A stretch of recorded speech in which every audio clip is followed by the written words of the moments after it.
È partito?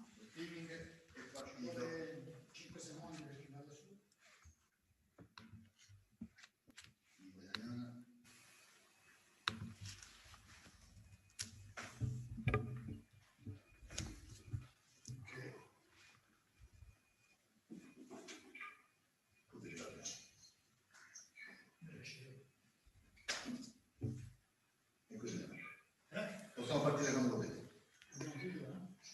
Buonasera, benvenuti alla seconda Good sessione. evening, everybody, and welcome to the second session of this Congress organized by the Guido d'Arezzo Foundation and the Guidonian Center of Studies, Music Editing, Music Encoding, and Performance Practice.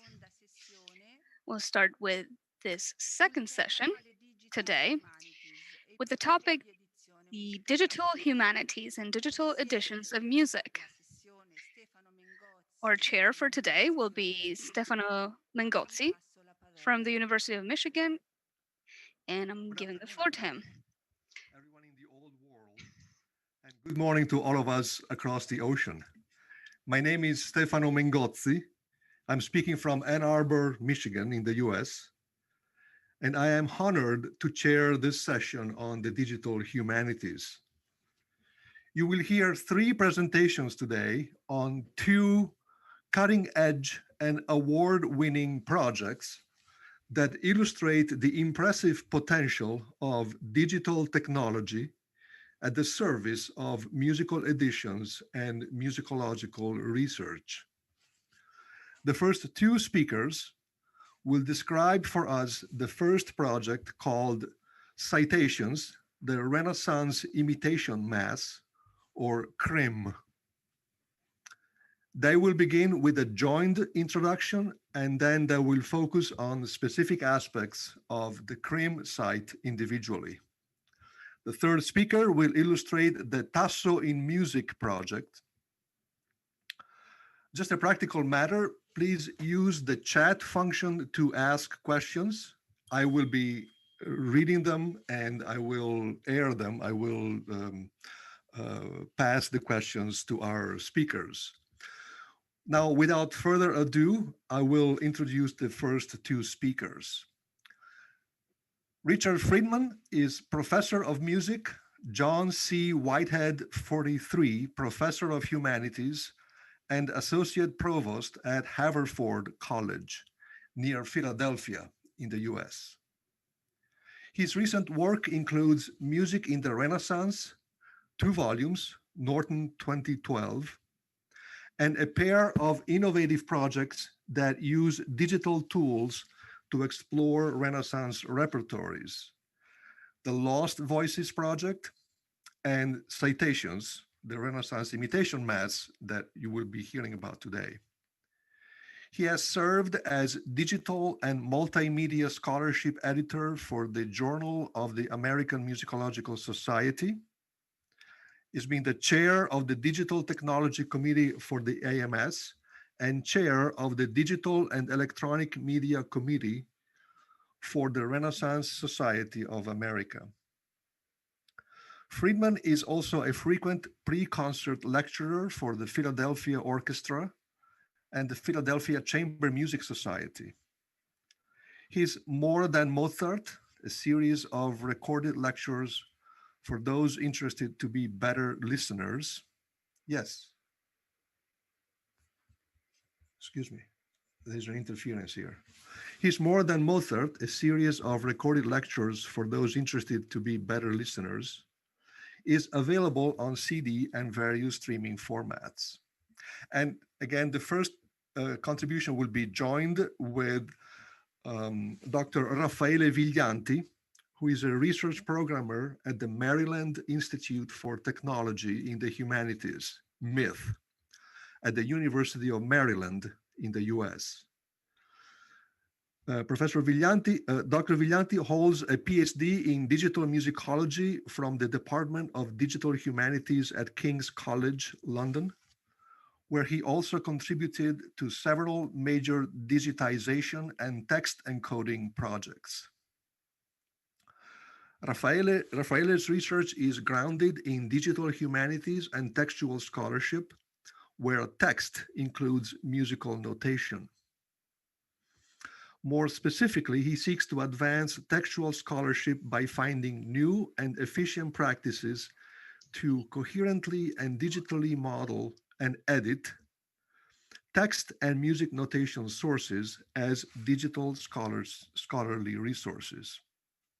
Raffaele is currently an elected member of the Text Encoding Initiative Technical Council and the technical editor of the Scholarly Editing Journal.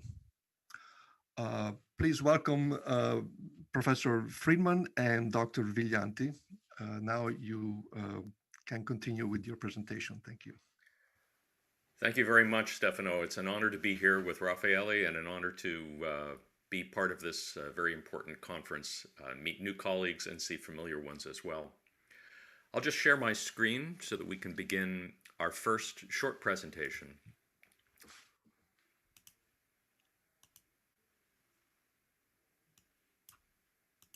There we are. Can you confirm that you can see the image? Yeah? Great. Okay. Yes.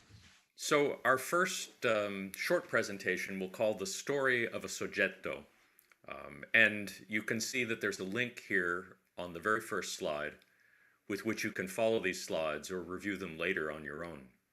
I'll just leave this up for a moment. We can put it in the chat too. Just a few themes to think about as we begin. Some concepts that we'll talk about involve the crossings of various frontiers that are perhaps both familiar and unfamiliar. So digital editions are at the edge of the graphical and the logical. We'll come back to explain this in a few minutes. They combine aspects of practical editions as well as scholarly editions. They can be both fixed and dynamic. They can involve opportunities for discovery as well as citation. And interestingly, as we'll see in some of the projects that we'll encounter this morning and this afternoon, they can involve both close reading, very detailed examination of scores, and also distant reading, where we consider an entire corpus at the same time. And then finally, they involve new opportunities and new obligations, we would argue, for sustainable approaches to music editions, whether they're in PDF format or XML technologies, something that we'll talk about in a few minutes. So these are just some large ideas to think about as we move ahead. One of the things that we often do as music scholars, of course, is make modern editions. Those of us interested in the Renaissance typically move from a source.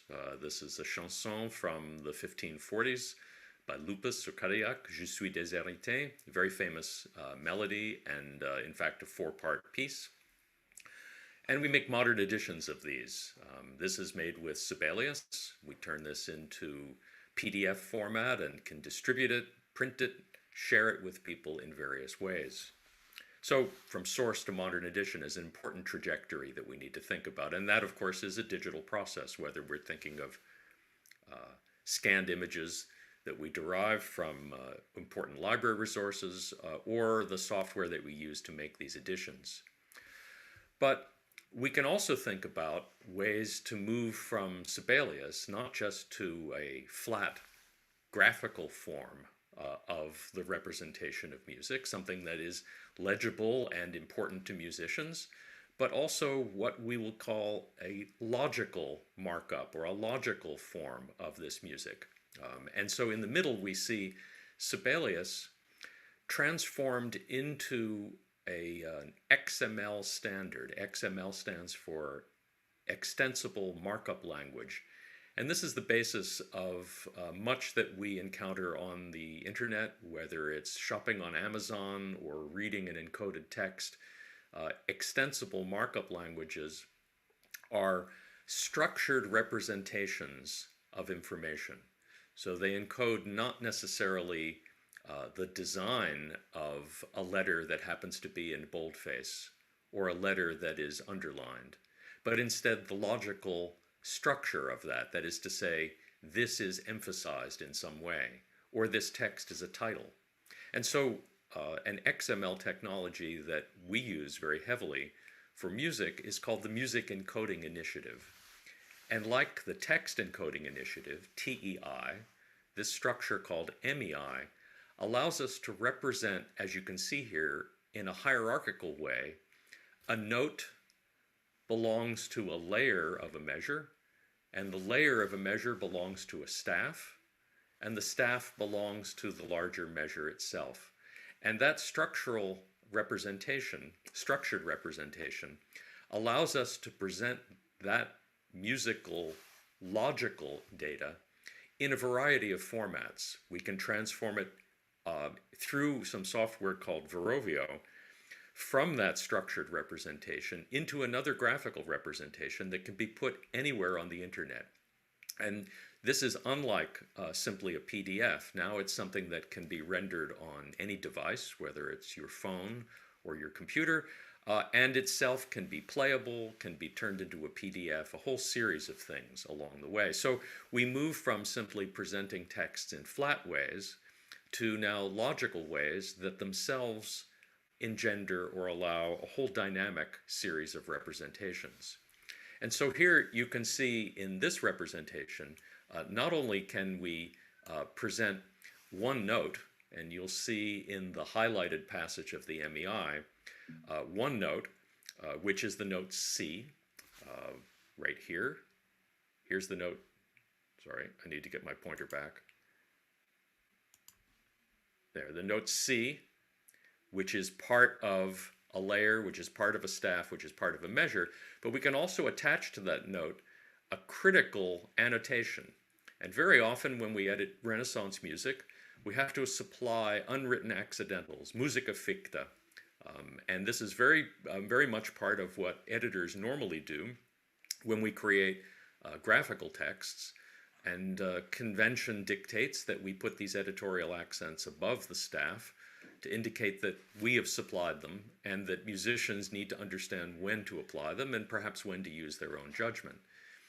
And we can do this very easily with Sibelius or with PDFs, but with MEI, we can actually mark in a logical way the status of that accidental as having been supplied, why it was supplied, and indeed we could even attach to this information about who supplied it, so that we can understand the layering of editorial interventions in a particular text. And moreover, we can treat this dynamically, showing the piece with or without the accidental, collating a great number of such accidentals to understand where they appear, and otherwise explore not only the details of one piece, but the details of many pieces. Raffaele, would you like to say anything about this or the next slide as we move along? Yeah, well, no, not quite yet. I think you covered everything. Maybe I will just simply add that here we're seeing one specific type of sort of what Richard called a critical annotation. There are other aspects of sort of the editorial work that you can model using MEI. For example, if you are transcribing a primary source that might happen to be manuscript or a source that is being annotated on paper, you can rely on certain elements to identify and distinguish, text that it is in the source versus text that is being added and written in a different hand. So while here we're looking at, the editor supplying X information, we can also describe, changes that might have happened on the page on the source as we continue editing it. Great. Here's another example of the kind of editorial intervention that we often take as scholars, that is producing critical editions. So in this case, we have one piece in which there are three different witnesses, three different sources. We have chosen a lemma, which is very typical. There's a particular reading, and you can see in the top right hand of the page, the lemma is this reading that's at the top. But we've also supplied readings that are available in two other prints, slight rhythmic and melodic variants, and these too have been encoded in MEI. And in fact, we can create either a graphical version of the piece that simply supplies the lemma and leaves the encoded version to contain the critical information, or we can actually create something that no graphical PDF edition or printed page could ever do, which is to allow the user to reconfigure the edition according to their choice. So it doesn't just show the other readings, but it allows the user to select from among these. And of course, I can't do this on the presentation slide, but another time you could go to the link that's there and actually click to reconfigure bar by bar your particular edition. So this now starts to invert some of the habits that we think of, which is as readers or as musicians, normally we simply consume editions that are offered us by editors or producers of the material. In the digital environment, in effect, each user can become an editor and choose their own adventure, as it were. So this is another way in which digital texts allow a kind of dynamic possibility that simply graphical texts cannot. And of course, we could also step back from this single piece to think about many pieces together, because since the encodings here are structured in a very regular way, one could actually look at dozens or even hundreds of compositions simultaneously and explore which sources agreed with which other sources across many pieces simultaneously. Normally, this is the kind of information that is contained at the back of a critical edition, and users need to work through those annotations to reconstruct the story of the relationship between sources or the story of the dissemination of a particular composition. Here in the digital environment, the structured nature of the encodings means that that information doesn't need to be imprisoned at the end of an edition, but instead could be open to interrogation in all kinds of ways.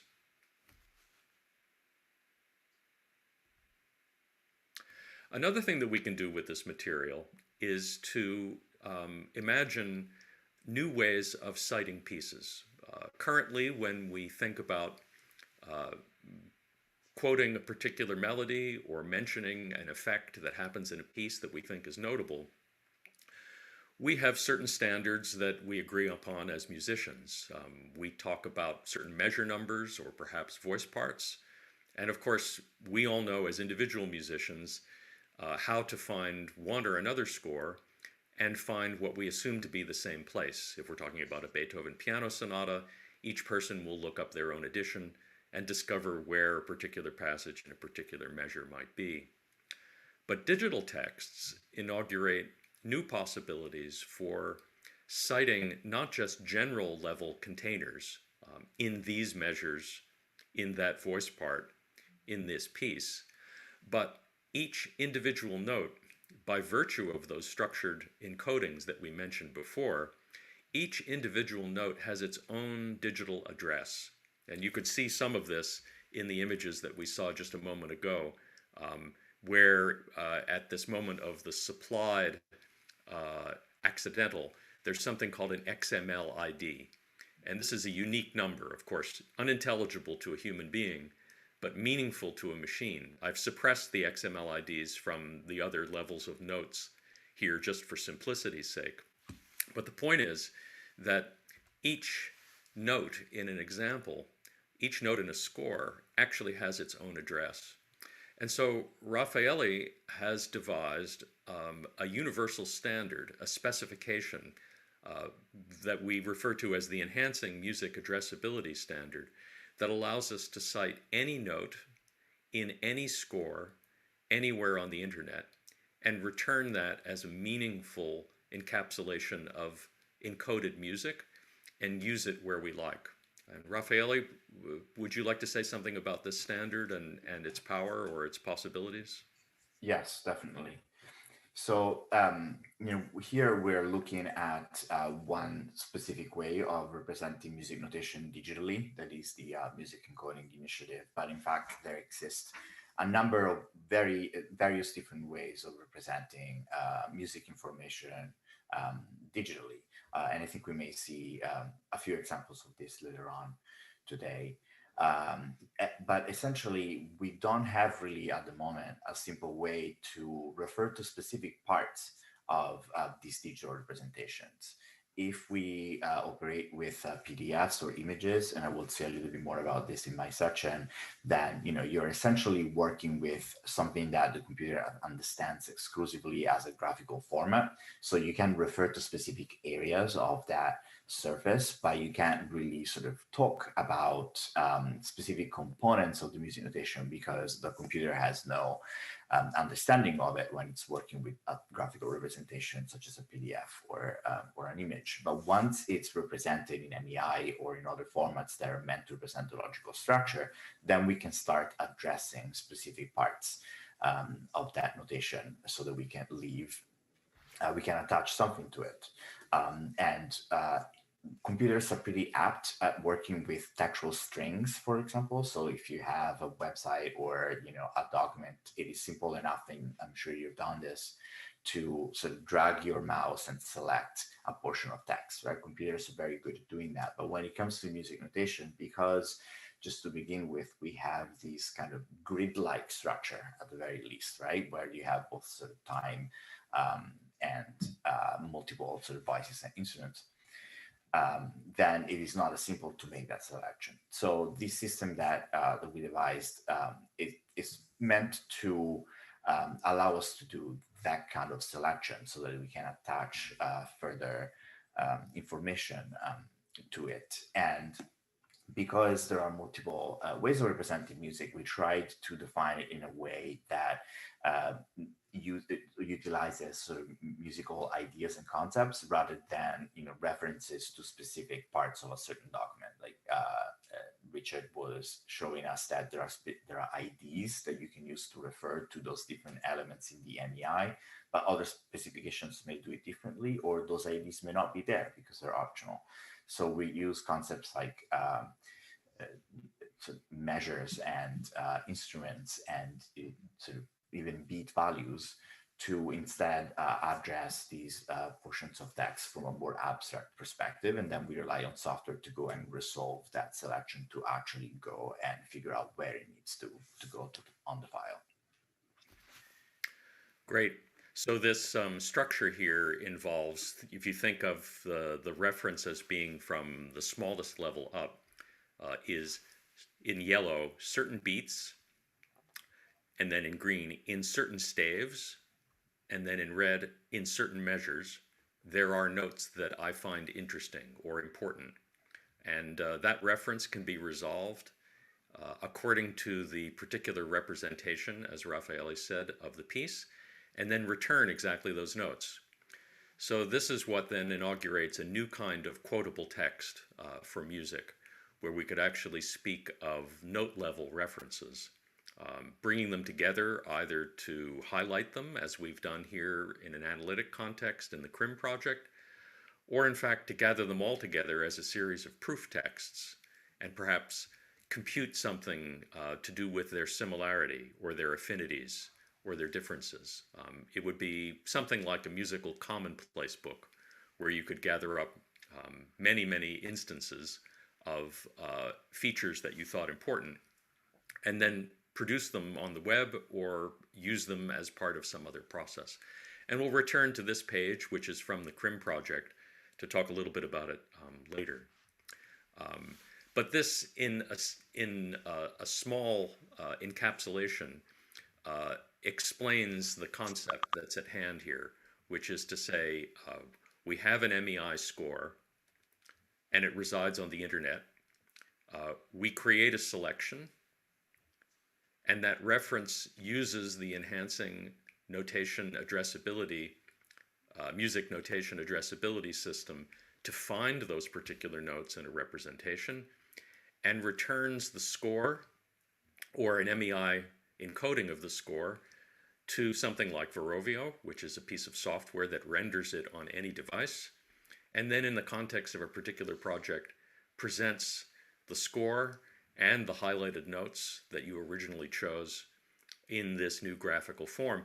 But there's more that we can do, because that same valid MEI can also be sent to a variety of other renderers, And in fact, one of the things that we can do in CRIM is not only represent these examples, but we can play them. They can be rendered in MIDI or in MP3. And so we now have not only graphical examples for music, but audible examples for music. And this is a powerful and new environment that we find ourselves in. We could go to a whole series of examples for this particular soggetto, which we'll come back to in the context of the CRIM project. But just to show you here that there are many ways, I think I would probably need to reshare my screen, but hundreds of dozens of examples of that particular soggetto that we could go to in the context of the CRIM project.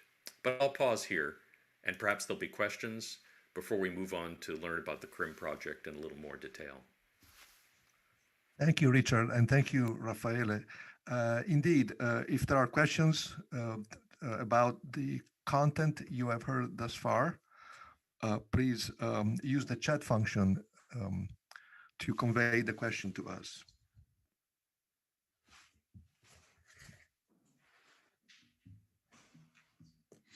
Perhaps one question I may have is, all this is so impressive, is so promising, in fact, in so many ways for both researchers and performers.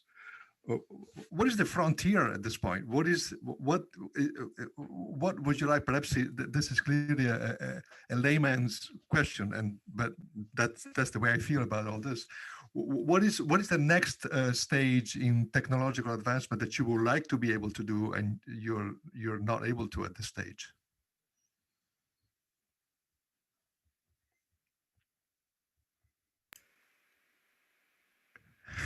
Well, I would say that probably the impediment at this point is not so much technological. These things are fairly robust and fairly reliable. I'd say the next challenges are social, because all of these things depend on collaboration. No one can do them on their own. I require Raffaele's help, and we both require the help of data scientists, developers, and others to produce this material. And I'm sure Emiliano's experiences are very similar. And this involves new disciplinary intersections and collaborations for musicology and for musicians. And I think the prospect of spreading digital experience and digital competence and platforms for collaboration among all of us who are interested in various repertories, that is where the frontier is. For musicology, I would say that this is the new interdisciplinarity. 30 years ago, it was about connections with literary scholarship, historical scholarship, art history, and other fields, philosophical or aesthetic fields. And those are no less important to the work of musicologists, but I'd say the new interdisciplinarity is the connection with data science, computer development, and as I'll say in the CRIM project, I mean, in some ways what's happening is music is going back to where it was in the Middle Ages. It's among the quadrivium and no longer just in the trivium. Something maybe that Guido would have appreciated.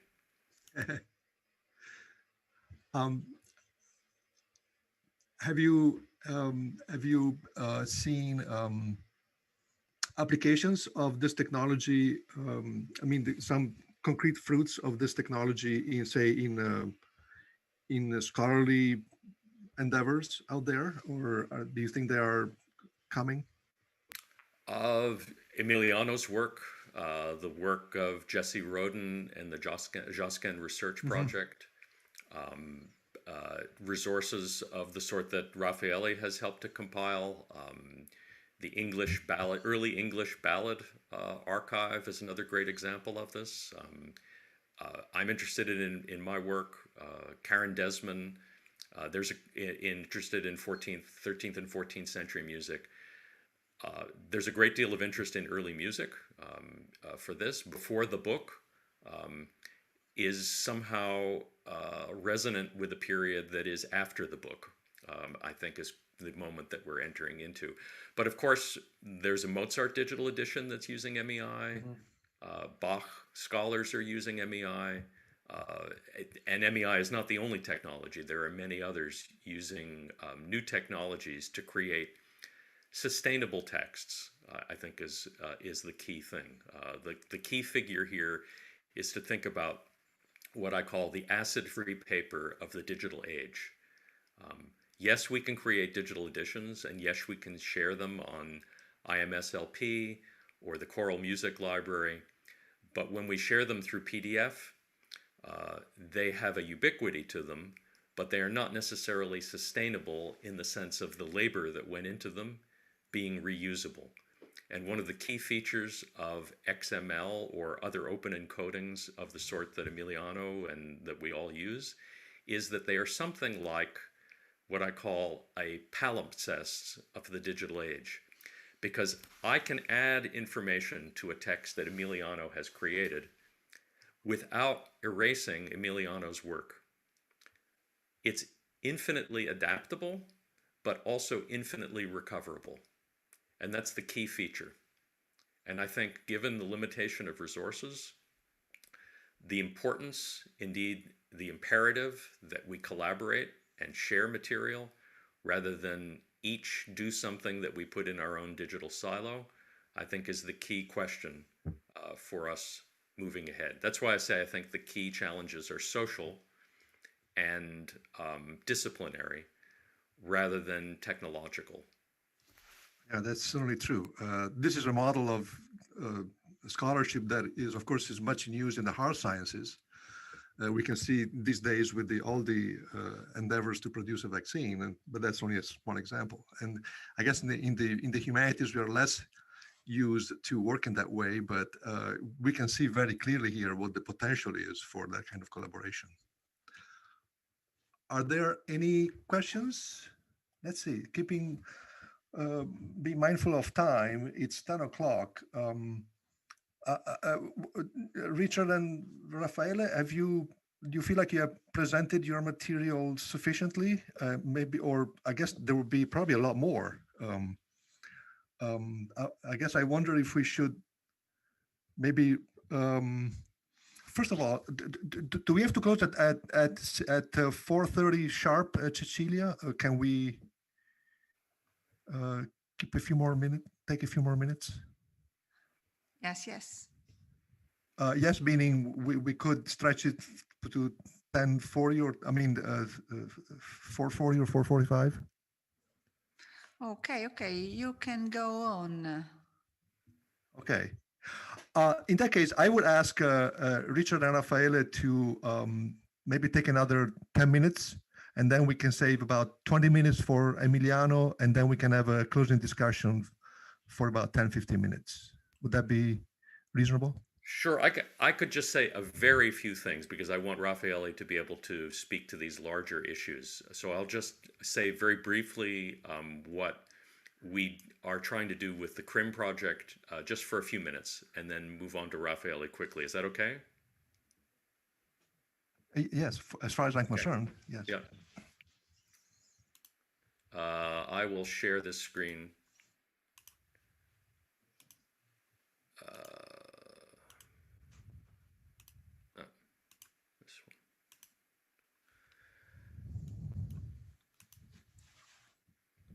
So the CRIM project is about the quotable digital text in a digital age. It's about the Renaissance imitation mass, illusion and similarity in music. And the key moment here, and you could go back to these slides, which we'll share the link later, and listen to these. In fact, I think Paolo was in the conference yesterday, I believe. I hope he's here today, but this happens to be a recording from his own group. Very typical in the Renaissance, there's a large genre of masses, cyclic settings of the ordinary of the Catholic Mass that are based upon a French chanson or a madrigal or a motet in which a very short piece, let's say 2 minutes, has been extended to be a cycle of something like 20 minutes in ways that have involved interlocking musical ideas, shifting in time and space, reworking of old sounds and old meanings in new contexts.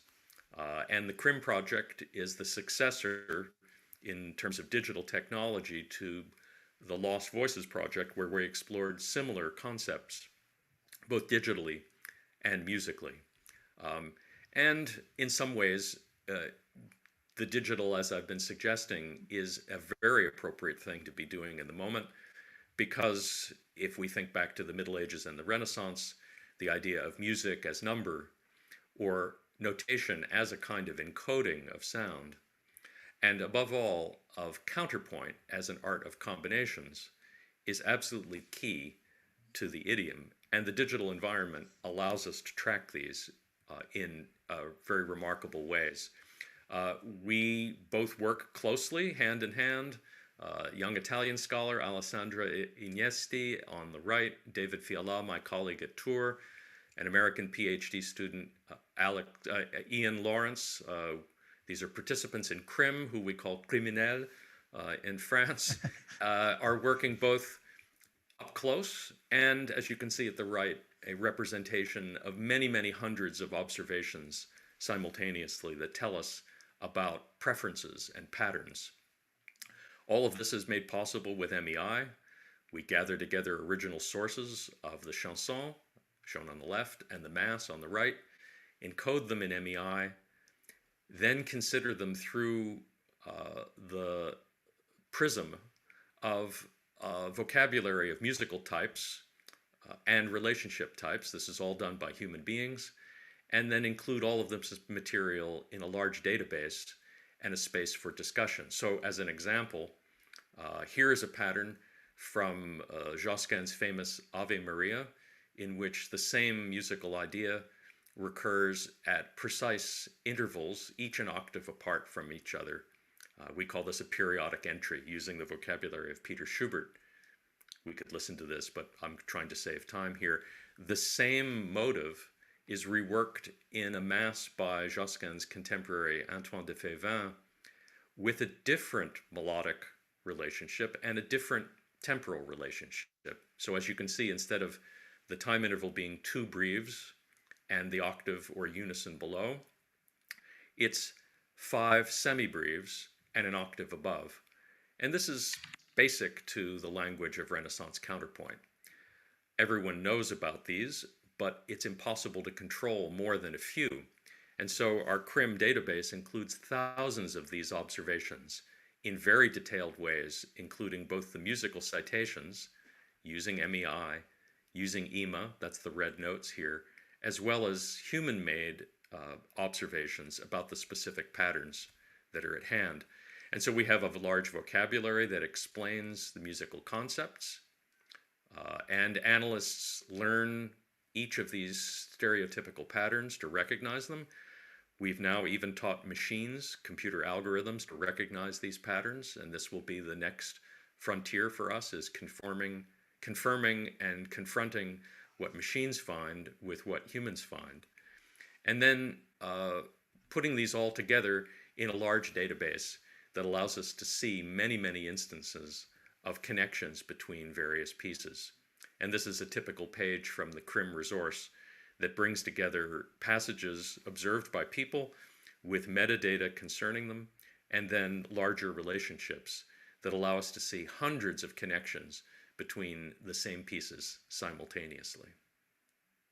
So I will pause here. That's just a very quick introduction to CRIM. And I should also say that CRIM is an active project currently supported by a large grant from the American Council of Learned Societies, and in partnership both with Haverford College and the Center for Advanced Study of the Renaissance in Tours. And we are actively looking for analyst participants and scholars and students to take part in this work through conferences, and actually for compensated paid work during the next 2 years. So if you're at all interested in this project, you should by all means be in touch with me. Ok, sarò brevissimo, e preferirei parlare in italiano perché è un'opportunità che non mi capita molto spesso. I'll Spero be vada very bene. brief and I'll speak Italian. Uh, in fact, I won't be speaking about Crim much because I think that well, I do realize that the theme of this symposium is different. We want to talk about musical practice, what we call performance and performance practice, and it in relation to digital editions.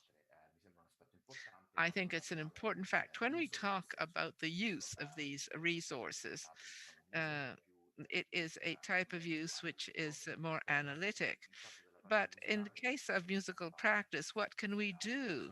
What can we consider the factors which are to be analyzed from this point of view? I would like to make a distinction between access and use, which go together with the distinction between uh, PDF and codified scores. And the access that I want to access is that of being able to access and reach these scores and look at them online. And one of the things where I can do it, especially regarding these, are the digital libraries, those that are connected to national libraries. This is, C'è l'audio che non sento, scusate. Posso parlare anche più, posso alzare la voce. yes, he's Uh, asked to raise his voice a bit.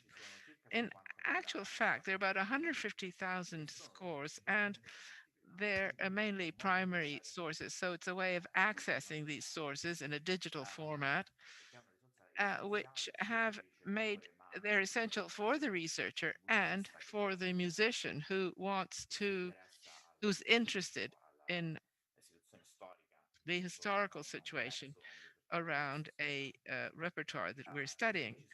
And there also are digital libraries, for instance, the New York Philharmonic archives that have primary sources of different types.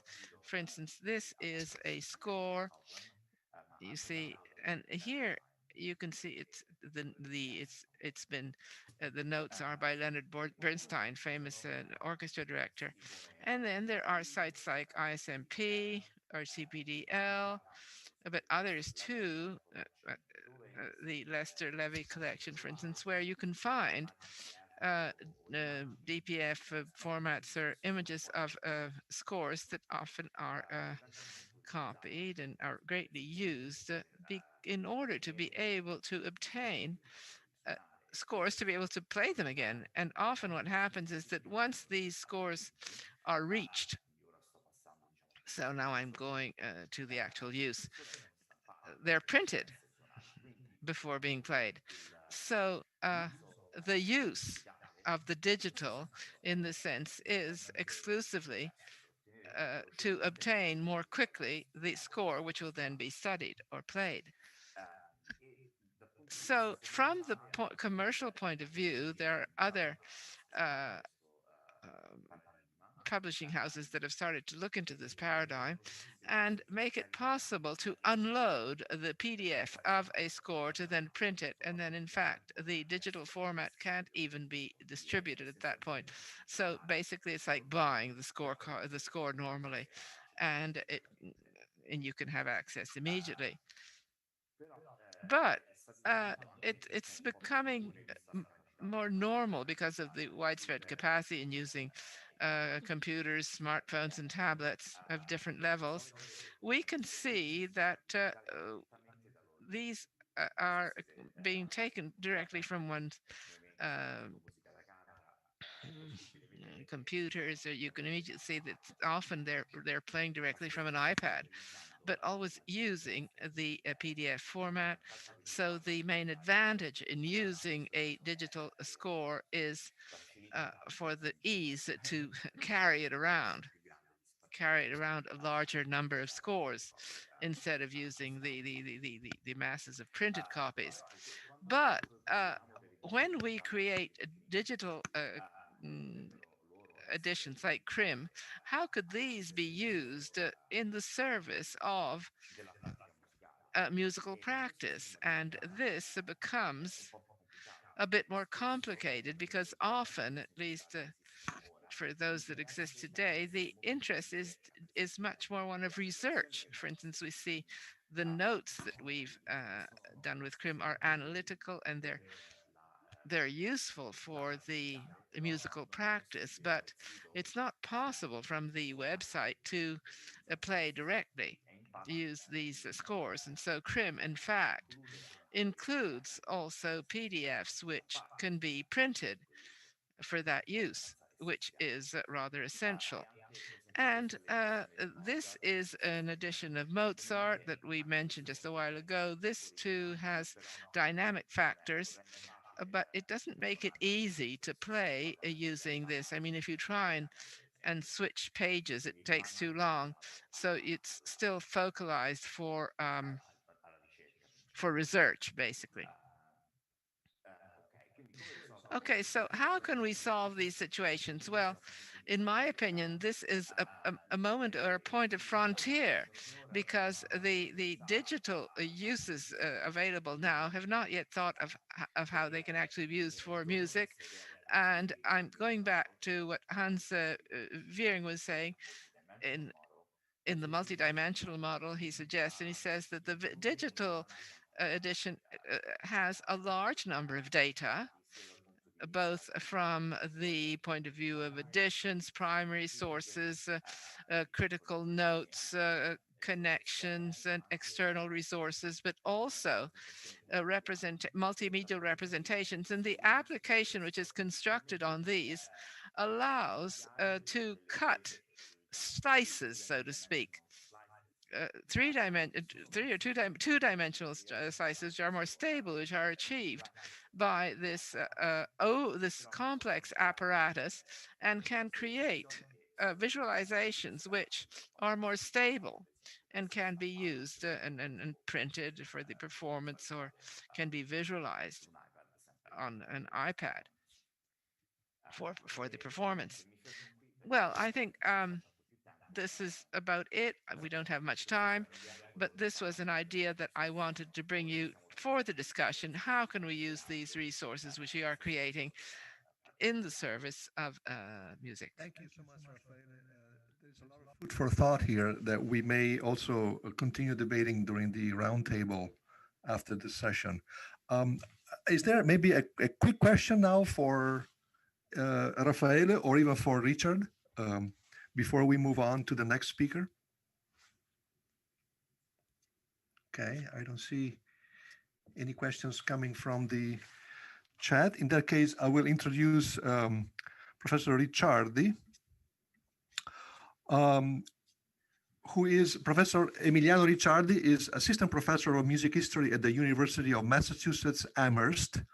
He holds a PhD from Stanford University, completed in 2013, with the support of an ACLS Mellon Fellowship, and an MPhil from the University of Cambridge, England. His main research area is the late Italian madrigal, with an emphasis on the settings of Torquato Tasso's poetry. Ricciardi has published articles and reviews in journals such as Early Music, Journal of Musicology, Cambridge Opera Journal, Renaissance Quarterly. He has two volumes forthcoming. He's the author of a monograph entitled Singing Lyric Poetry in the Late Cinquecento, The Musical Legacy of Torquato Tasso's Rime, and editor of the collection Qual Musico Gentil, New Perspectives on Torquato Tasso and Early Modern Music, both forthcoming from Brepols, and we certainly look forward to those contributions. Welcome, Emiliano. Please illustrate the site now. Thank you. Thank you very much, Stefano, for this very kind introduction, and special thanks, of course, to Cecilia Luzzi and to the Fondazione for organizing this very stimulating event, despite all the difficulties that we all know. I will try to be as brief as possible so that we can move on to the roundtable. As Stefano pointed out, there are lots of issues that are worth discussing. So one of the distinctive features of the Italian madrigal is that it is as much about poetry as it is about music. Composers would often respond to the literary taste of their milieus by engaging in sophisticated renditions of poems by notable authors, ranging from Petrarch to Marino. This poetry frequently had a distinguished textual tradition of its own, being widely disseminated through literary manuscripts and prints even before it was set to music. This strong literary component is typically underrepresented in critical editions of the madrigal repertoire. These are often devoted to the works of single composers as opposed to settings of the same poetry by multiple composers, and feature critical apparatuses that rarely engage with the complex textual traditions of the poems set to music. This approach to making critical editions of Italian madrigals is a function also of the limitations of the printed medium, which typically does not allow for complex apparatuses engaging with both the musical and the literary tradition. Furthermore, the printed medium has historically been resistant to collaboration, which is instead desirable, especially between musicologists and literary scholars, given the interdisciplinary nature of the genre.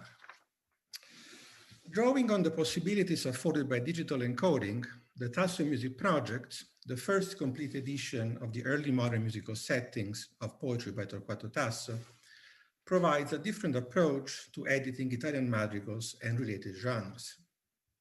Indeed, the project is poet-centered and devotes equal attention to the musical and poetic realms, thanks also to collaboration between music and literary scholars. The goal of this presentation is to provide an overview of the repertoire under investigation and, most importantly, to illustrate digital features that allow users of the Tasso Music Project fully to appreciate the interdisciplinary nature of its repertoire.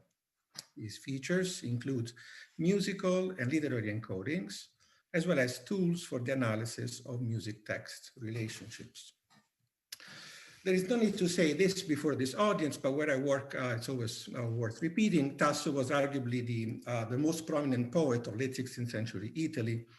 His poems rapidly became a source of inspiration for composers, resulting in the production between the 1570s and the 1630s of over 750 settings. Please note that I'm referring to direct settings of Tasso's poetry as opposed to operatic adaptations of Jerusalem, which is another business, so to speak. But as is typical with repertoire from this period, and we all know how serious this issue is, most of these settings, over 3/4, have not been available in modern edition. As a result, this significant corpus of works has remained largely unexplored in both scholarship and performance, which is in turn hindered a serious assessment of Tasso's influence on early modern musical culture. So, funded by a 3-year scholarly editions and translations grant from the National Endowment for the Humanities, the Tasso Music Project fills this lacuna through a complete digital edition of the extant settings of Tasso's poetry, carried out by a team of musicologists, literary scholars, and digital humanities experts from North America and Europe. And I can start the share screen so that I can, first of all, let you see the list of participants in the project.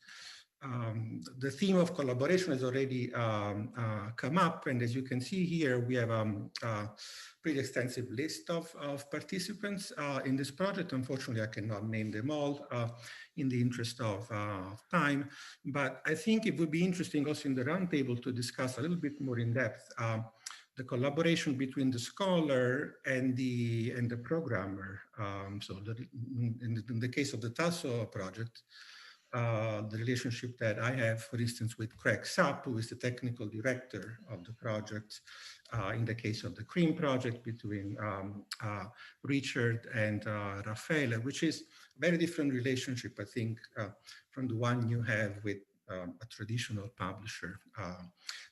I would also like to point out, as I said already, that the participants of this project cover a wide spectrum of disciplines, ranging from music history, musicology, to literary studies. So we really brought together an interdisciplinary community of scholars.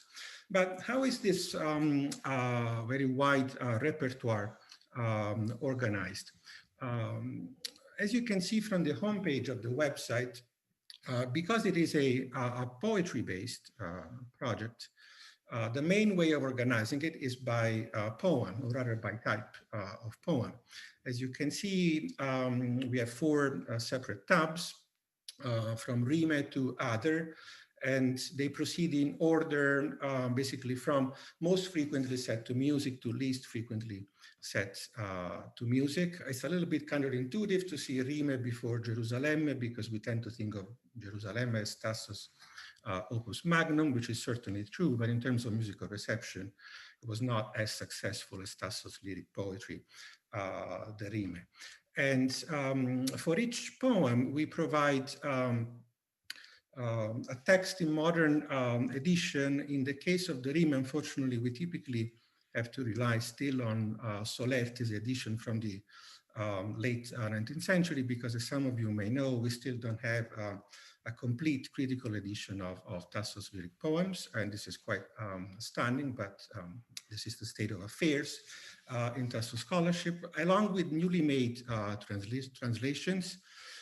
For many of these poems, we did not have any English translations whatsoever, so we had to make them entirely from scratch. When other more recent critical editions exist, we of course reference them. In the case of this poem, Non è questa la mano, we do have a very recent excellent edition as part of the Edizione Nazionale delle Opere di Torquato Tasso. We also discussed the attribution of the poems, which is a very thorny issue, especially when it comes to the rime. And I am extremely conservative when it comes to issues of attribution, because it's such a minefield that it's always better to err on the side of caution. In the case of this poem, we don't have this issue because it's safely attributed to him. We have an autograph, etc., etc. We also provide information as to the dating and dedicatees. Just a small note about the dating of this particular poem.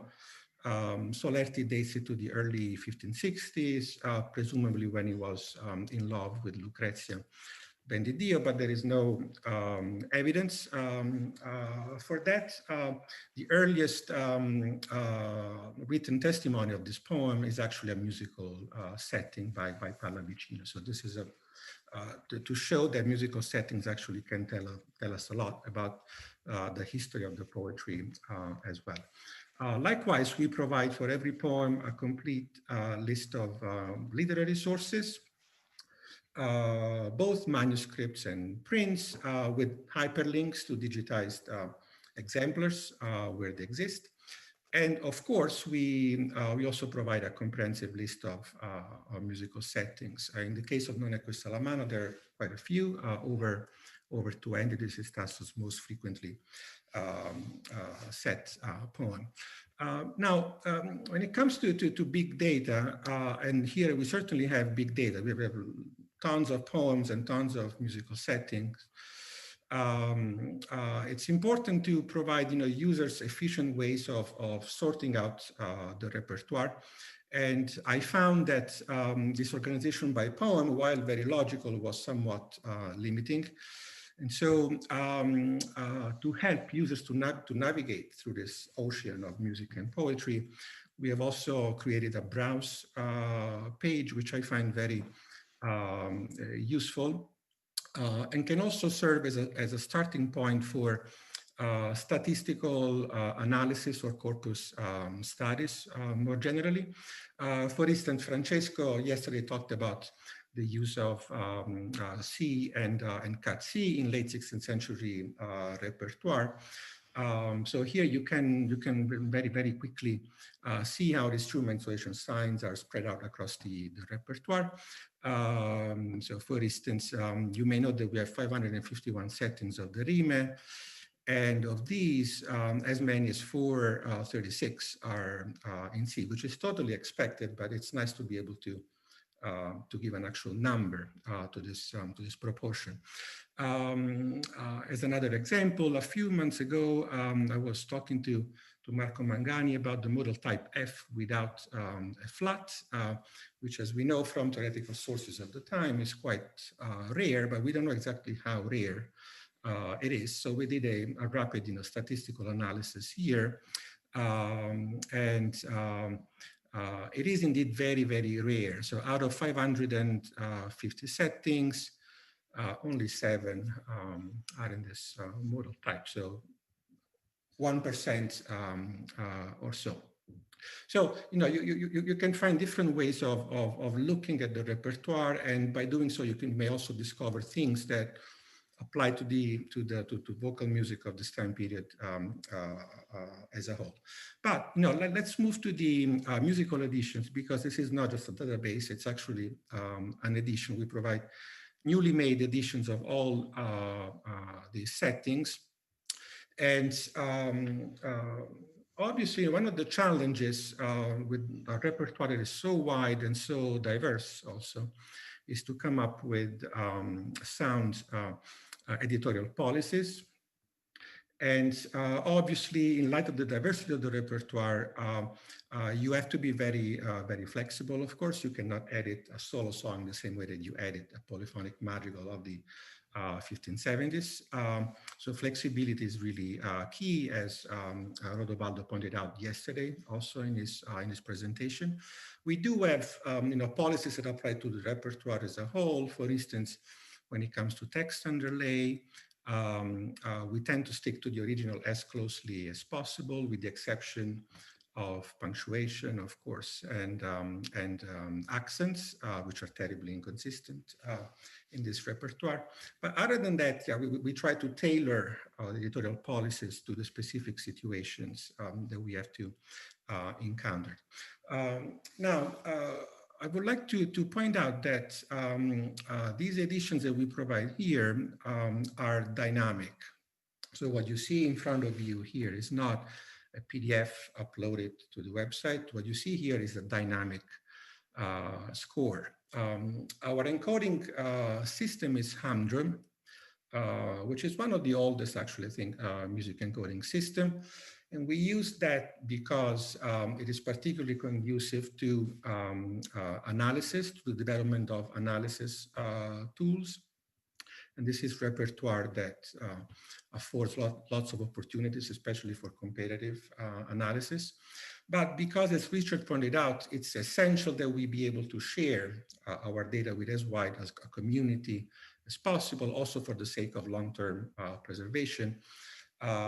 We export data also in a variety of other encoding systems, ranging from very familiar ones such as PDF, MIDI, MP3, but also MEI, which is the encoding system that Richard uses in his projects, MuseData, and Music XML. So we are widely compatible with a variety of encoding systems.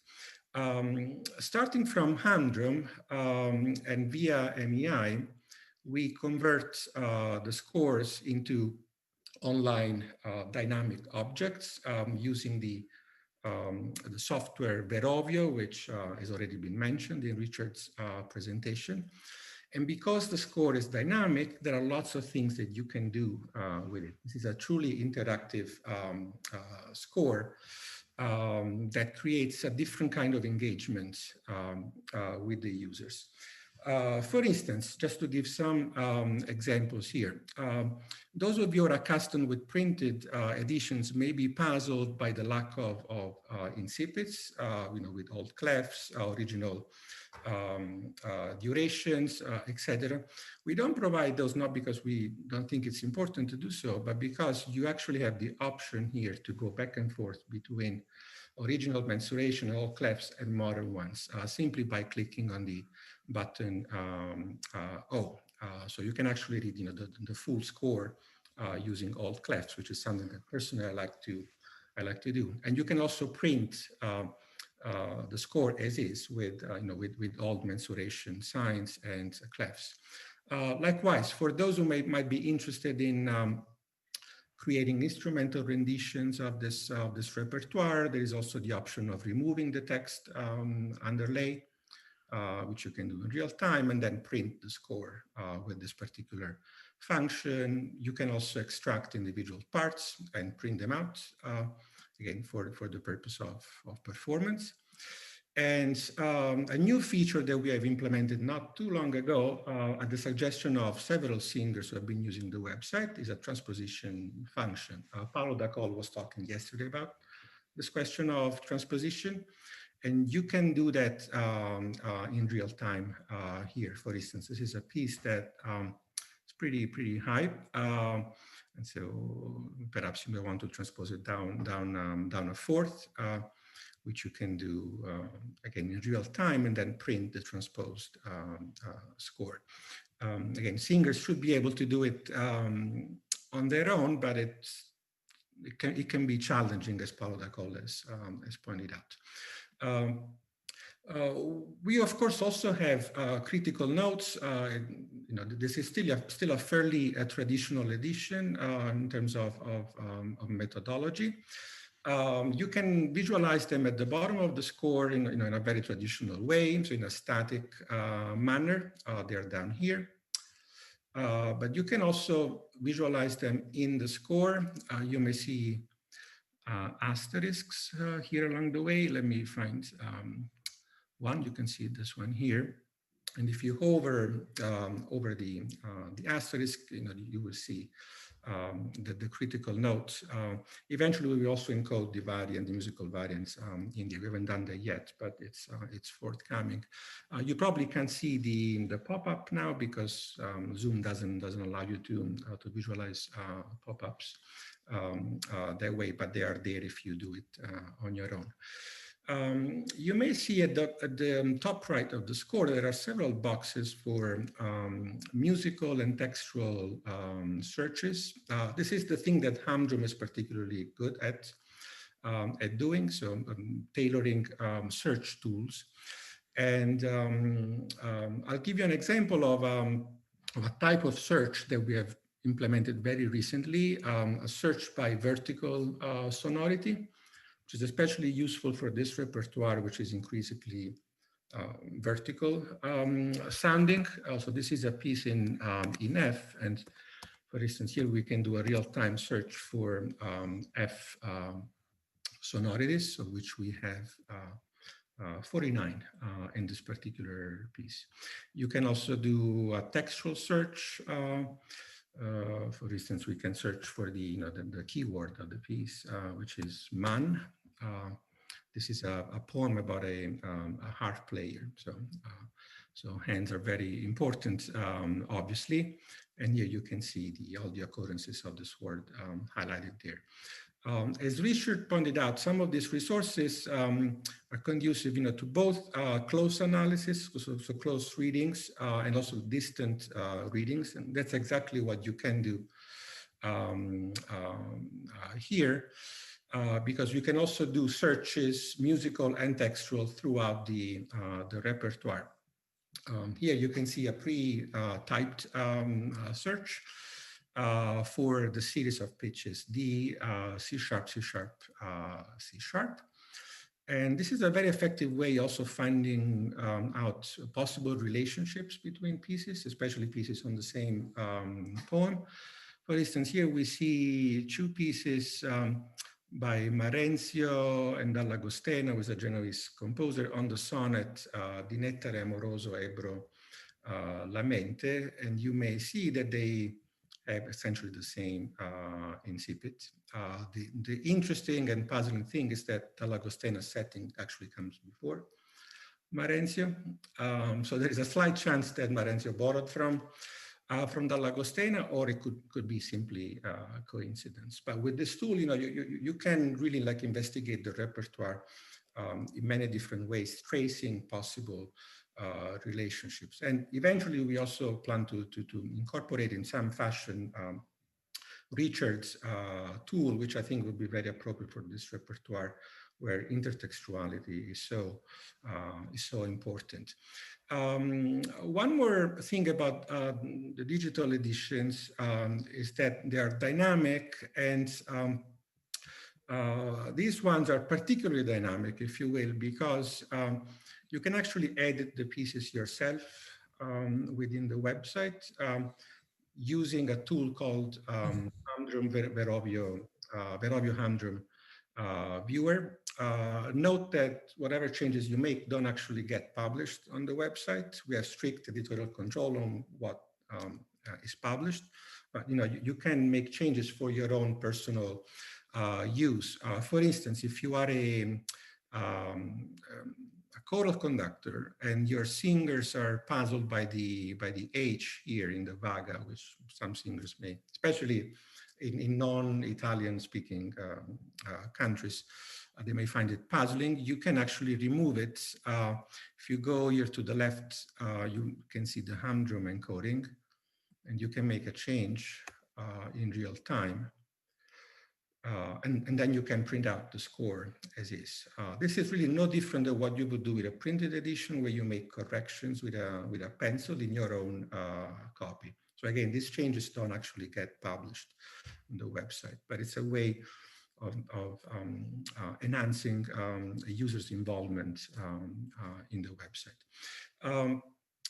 Quickly, because we don't have that much time, I said at the beginning that in this project we pay equal attention to the musical side of things and to the literary side of things.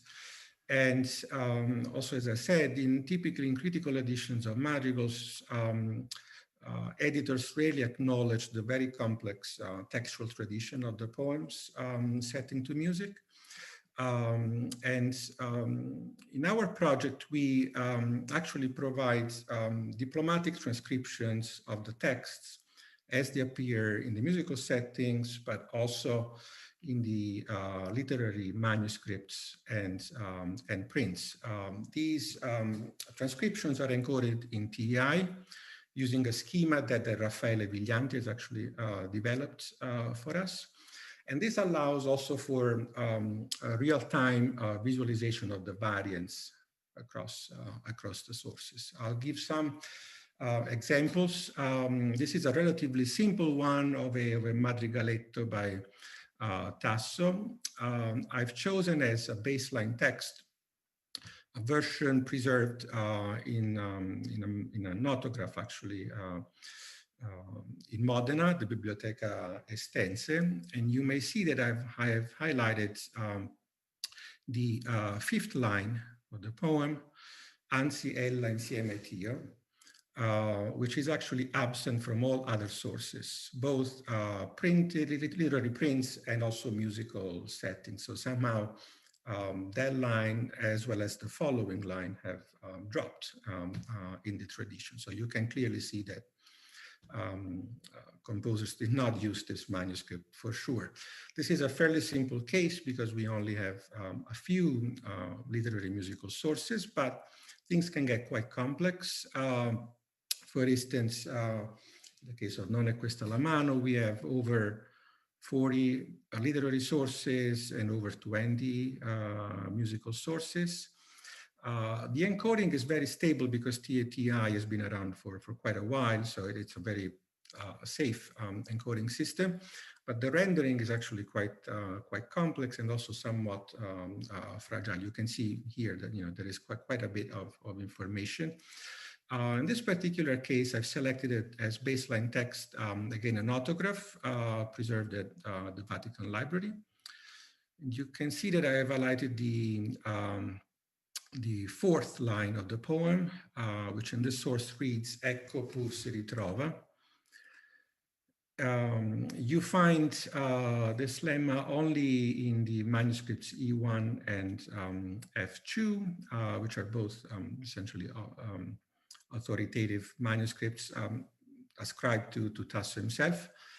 But all the other sources read differently. So we have a lot of sources that read Ecco che pur si trova. Then I3 reads De pur me distetto, etc., etc. TRM 47A, which is Pallavicino's setting of this poem, reads Ecco che pur la tengo. So there is a great variety here. So what you can do is to trace essentially the history of these poems. Very often I think that especially non-musicologists who use editions of madrigals tend to think that that these poems are kind of like a given, that they don't have a history of their own. But here you can see that that's not the case at all. So this is a very important tool, I think, and one that I'm very attached to because I've actually transcribed everything myself. So it's been a lot of work, and I hope it will not crash eventually, because there is quite a bit of data there. Just last but not least, I want to draw your attention to the analytical tools page that we have, where you can find different tools for that they basically facilitate musical and textual analysis of this repertoire. I don't have time, of course, to go through all of them. I will just highlight a couple. This is a melisma analysis tool. So here you can track essentially the amount of melismas that we have in each piece. And you can also rank all the pieces by the degree of melismatic writing. And then if you click on the highlighted words here, you can go to the score where you can find the melismas highlighted themselves. So here you have quite a few, of course, because this is a piece by Agostini, who was a Ferrarese composer, so virtuoso singing is their thing. Another tool that I find personally useful is the music to text ratio. So it basically measures how long it takes a composer to go through a certain number of syllables. And here I'm tipping my hat to Cecilia, because you can see here Mr. Filippo Di Monte, whose music text ratio is very, very low.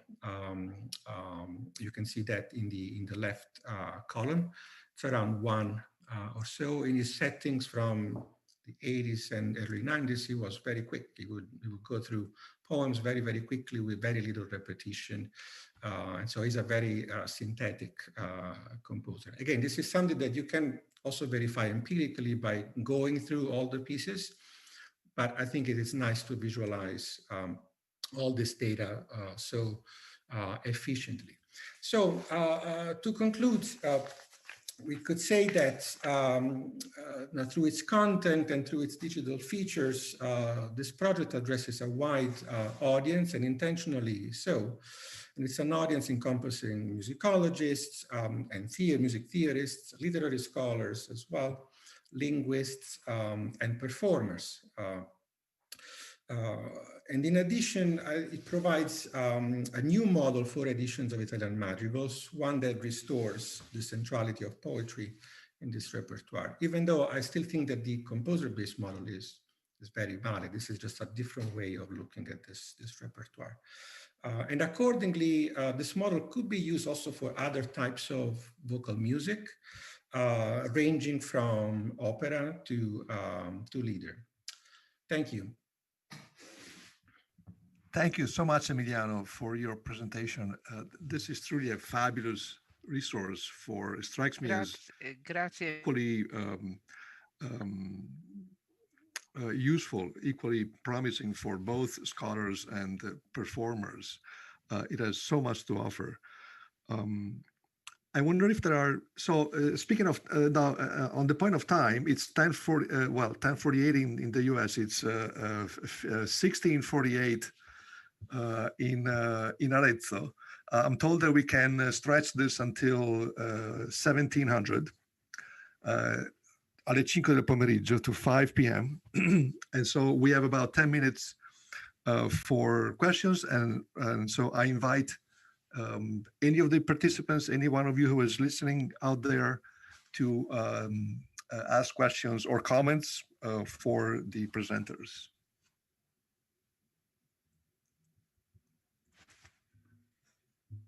Yes, Cecilia has some questions. Please, Cecilia. Ok. Posso parlare in italiano? Certo. E magari I will poi... be speaking Italian. Well, first of all, I'd like to thank all three the speakers because the presentations have really been interesting and fascinating. It's a world which, for those who are outside, for the traditional musicologist, it can maybe be afraid, but at the same time, one realized how huge are the resources, unthinkable with the traditional instruments of the press and the traditional books. And I'd like to ask all three a question, a specific question. For Friedman, I'd like to, I have this question. How is it possible to fill the gap between specialization and language, which is ever more evolved, the ever more evolved language of informatic, and traditional musicology? It's difficult, and often it's difficult to communicate, to dialogue, because we are frightened by the extreme specialization of these subjects. So this is the question for Friedman. Yeah. How can we vehicle to traditional musicologists the possibilities of this type of Is the research? question clear for Richard? I think so. Yeah, you'll see if I answer a different question than you asked, but Okay. I will try. The challenge of translating between specialties, of course, is something that, well, if we think about it, we're always doing, right? When we speak to people in literary history, what Emiliano does, the issues and questions that literary scholars pose and musicians pose are from, well, there are different questions. There's different kinds of evidence in each one of these. So we're always doing this. It's not easy, I will say, and it's been a long process. But it's very interesting because in it, in order to communicate beyond your own narrow disciplinary vocabulary, you need to clarify for yourself how you know what you know and what a question might be. Right? In other words, some of this is to ask yourself, what's a musical question would be a first thing to begin with. And then you need to try to begin to understand what a digital question might be. In other words, what is the kind of thing that a machine could pose of a body of information, and how would you articulate that question? And then you need to find the intersection between the two of them, which is, what is a digital musical question? And so you are constantly trying to articulate for yourself, let's say in the context of pattern searching, because this is something that Emiliano was just looking at, right? Well, it's not so hard because computers are very good at understanding strings of characters. If you can represent each voice part as a string of events, you can find patterns within those events. It's not difficult. As Raffaele was suggesting, trying to find patterns that happen across musical parts, which after all, depending on your notation, if your original transcription in the digital edition goes part by part, you will have a very hard time understanding what the connections are among the parts, vertically speaking. If you represent them according to the measures by time, you can find simultaneous events, but other things will not be linked with each other. And so this is a first challenge. And then the second challenge is computers are very good at understanding, let's say, the pattern of F, A, and C, as Emiliano said in his example. They can find that string. But what if you're interested in the interval of a major third followed by the interval of a minor third? Or what if you're interested in just any thirds, major or minor? Well, the one thing that computers are not very good at is ambiguity. Human beings can see diatonic and hear diatonic relationships. Computers need to have this explained to them. And so again, you need to now think about how you would frame this in a musical context and work with your partners to imagine how this might be factored in a digital way. So this is just a small example of the kind of thing that happens with it, but I find it very fascinating to think about what a question might be like within each of these disciplines and find the ways of acknowledging how we know what we know. I hope that's an answer to the question that you posed. Oh, thank you, thank you. Thank you very much. Invece ecco a Raffaele Viglianti che To ringrazio. Raffaele Viglianti, who I'd like to thank for having tried to translate in his report what was the whole intent of this Congress, of being able to come up closer to the world of musical practice, which is a true problem. Because still today he was showing, as he was showing yesterday in his Lorenzo Donati was showing his presentation, we use editions of Palestrina, which are very old and which appear in IMSLP or in CPDL in the platforms. So there are projects, this is what I'm asking Raffaele, there are projects in ACT to distribute, to widespread, to get the vaster number of users to reach the projects which we're going on with. Thank you, an excellent question.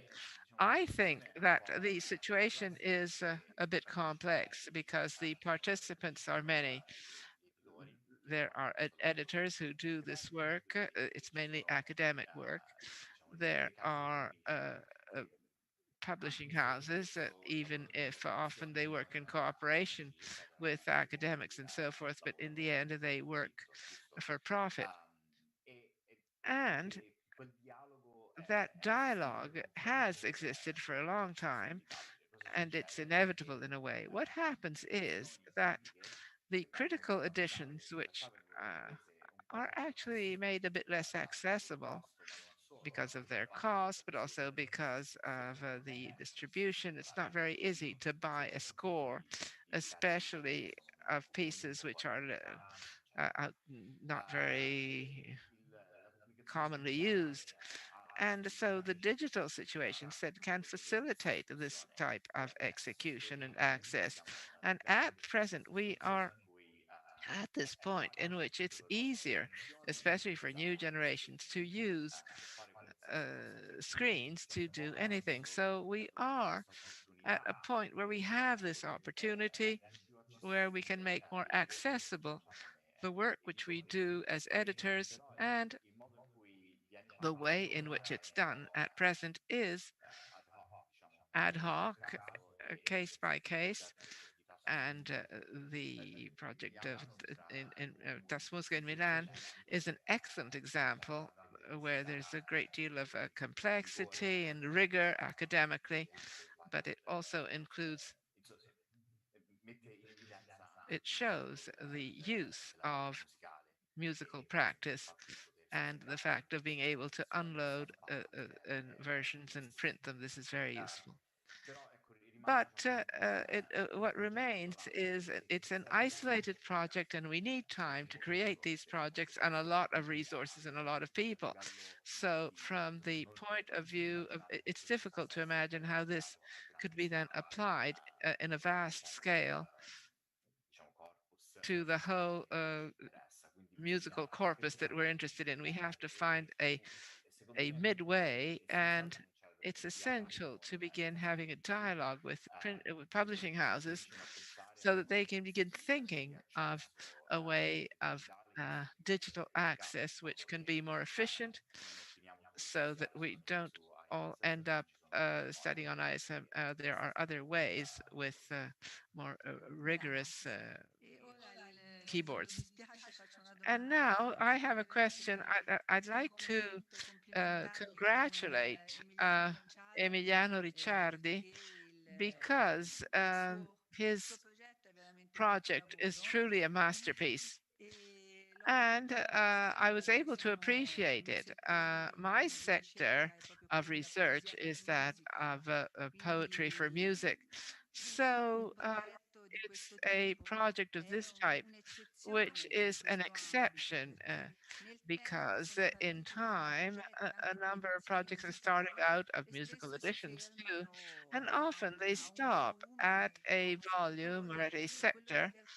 And the idea of having covered such a vast repertoire with all of the opportunities of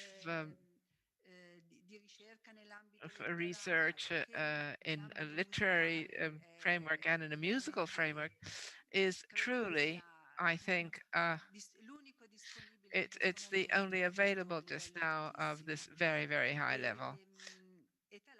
And I used it for in my studies, and I realized that I used only a very small part of these because the question is, we go back to the question that we were asking Friedman, the difficulty of entering these new languages and knowing how to find from a project of this sort all of the information which can be offered. This is the difficulty which I find as a user when thinking of this type of project. So I believe that it is important to do a widespreading and education, a knowledge which is to be ever more detailed of the possibility of this project. And That one I think Stefano will help with. Could you repeat the question for me, please?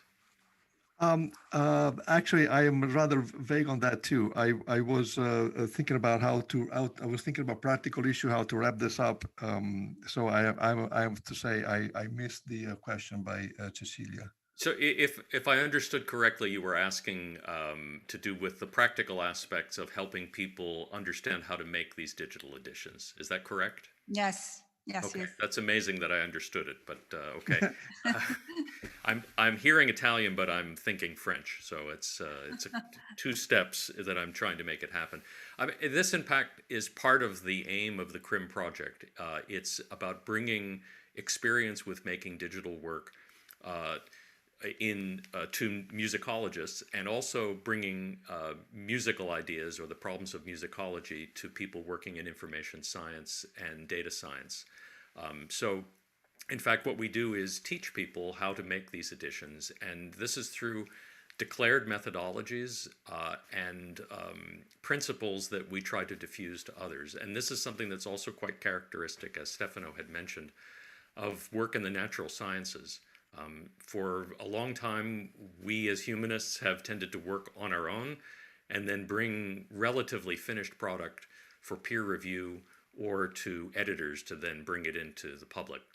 And instead, what we need to do in a digital context is have declared methodologies and workflows where there's a whole series of steps that we undertake and agree upon the methods in order to produce reliable results. So part of what we're trying to do is to educate. And I should say this is one of the other frontiers that digital work crosses.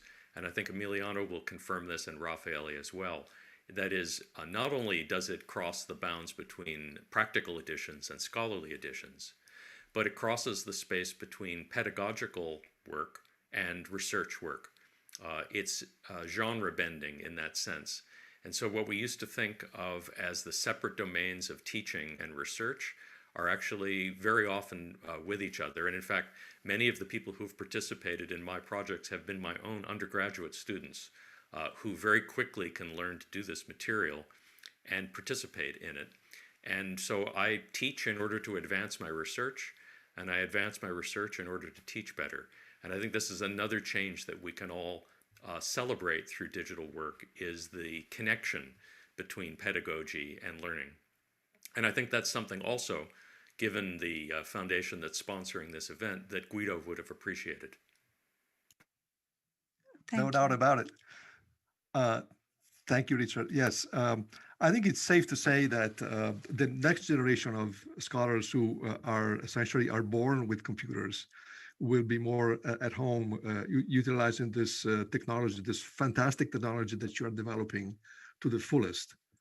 But for now, it's already quite inspiring, I think, to see the way in which your project invite us to think differently about scholarship, about what kind of questions we are asking, as you say, Richard, and how and it's also wonderful to see the amount of data that puts at our disposal at a click of a button to answer those questions. So um, um, I think the impact of these resources can is definitely enormous, and we can only see this that this will change the way we think about scholarship and editions in the coming years. Um, I'm mindful of time. It's 5:05 in Italy, and we have a roundtable coming up in Ah, about 25 minutes. Yes, sì. Cecilia? No, volevo chiedere appunto a Ricciardi quali saranno gli sviluppi futuri, cioè I want come to ask Ricciardi what the future developments will be, how he thinks he can widespread knowledge of this project in the vaster field of musicians and the executors. In italiano, diciamo in italiano. I'll speak Italian. Sì, diciamo Well, yes, l'obiettivo the appunto objective adesso che poi and è quasi uh, finito, dico quasi perché di fatto now that it's non nearly sono over, finiti di questi the oggetti problem digitali of perché these ormai al digital massimo objects is that they're possono not sempre always ampliare really finished because e they can always be modificare. made Io faster and sono modified. convinto One of the sì, di objectives favorirne l'uso of favor use sia at degli all levels, esecutori both for che experts and secondo me soprattutto is degli esecutori, perché for uno dei those who are problemi che abbiamo executors, because one of the nell'uso problems we digitale have è in the world of che madrigal is noi di fatto that non we, in abbiamo questa fact, musica don't nelle nostre have orecchie. this music in our Abbiamo ears. pochissime We have very registrazioni, little recordings, non sempre di qualità, not tra always l'altro. quality recordings, in fact. Questo So, progetto è anche un po' un this invito project is an invitation ad to eseguire questa musica carry così out che anche this gli music esecutori so that possano we semplicemente experts can, we ascoltarla. Ecco, scholars penso che can abbiamo listen to it. cercato fin And that dall'inizio is why di we've tried from the very renderla beginning fruibile to a un make it pubblico vasto, certamente musicologi, certamente sia usable to musicologi a professionali, vaster ma public, anche musicians, soprattutto but gli esecutori yes, especially questa musicians, those who musica execute the music, because this music is to be listened to. certo, e anche nell'ambito dei And letterati also questo è importante perché uh, l'abbiamo visto insomma anche for nel convegno literary del experts, it's Tasso important in because we Music saw in the Congress, Tasso in il Music convegno che hanno project, the organizzato, congress that was organized, quanto we l'ambito saw how letterarie, the literary sources, cioè, no, quanto l'ambito how the letterario literary avrebbe bisogno ambit would di need supporto delle fonti support musicali, of no? Per musical una sources conoscenza for migliore the della sua better knowledge of documentazione, insomma. tradition of appunto Tasso. Yes, l'obiettivo anche di the questo progetto objective è of this appunto project di is mettere insieme to proprio put questi due together mondi che non si these two parlano tanto worlds spesso that perché don't magari speak to loro each other so fanno often il for loro obvious lavoro. reasons, because each one does their own, each one does his Diciamo che own abbiamo il work. problema che We per have esempio the in caso problem that Tasso as far as regards Tasso, le cose the point of letterali view è un tale una of situazione literary talmente approach is intricata such an che se intricate se guardiamo situation la that if parte we add musicale si the possono trovare musical part, professioni e vanno di matti, diciamo. Però it'll bisogna be farlo difficult. perché But we have appunto to do it la musica because musicale è importante it's very e alcune important to volte have this può musical far part, capire and sometimes it can help us gli studi understand per certain letterari. Ecco. Quindi exquisitely literary diciamo phenomena. questo tentativo che So finora we've made sembra this attempt, essere riuscito. which seems to have Spero che si worked, possa and I replicare su hope that it altri can be repertori, diciamo, analoghi. Mi viene in mente il caso di replicated in Paganini, per other esempio, che repertoires. I'm utilizza thinking of delle Padini, even if it would take a Parole lifetime. di Petrarca. Sì. The Petrarca words of era Petrarca. già in Petrarch, actually in 2004 2004, I'd aveva begun. fatto un We archivio had digitale made a digital e poi il archive, progetto and si the è project was concluso, il concluded. sito non è stato The aggiornato e website was quindi never updated, and è so morto. it died. Sì, tra l'altro, se posso dire una cosa che If incuriosisce, I may, perché something, avremmo anche dopo, che questo problema della this sostenibilità problem of sustainability, the è molto serio e non è the term is very serious. It's not a question of codification, which has to be stable and used by a large number of people. It's also a problem of the scholars involved, because I realize day after day that, in fact, I'll be tied to this project for the rest of my life, because it's not a book that one can set aside, say it's printed and that's it. No, one always will need somebody to keep updating. So it's a problem, and it's a challenge. It's interesting from this point of view, but it's a serious commitment. Something I hadn't realized at the beginning. Something I said, okay, let's go ahead and do it, and then yeah, and instead it's not like that. It's like a marriage, long term. Thank you to all three. Very good. Are there more comments or questions from the audience? If not, I would like to thank our three speakers, congratulate with them for the wonderful resources they have realized that are of great interest for for a broad audience out there of scholars and performers. Thank you again for presenting the fruits of your labors to us this afternoon, and we're going to reconvene in about 20 minutes for the roundtable. Thank you all. Thank you. Thank you.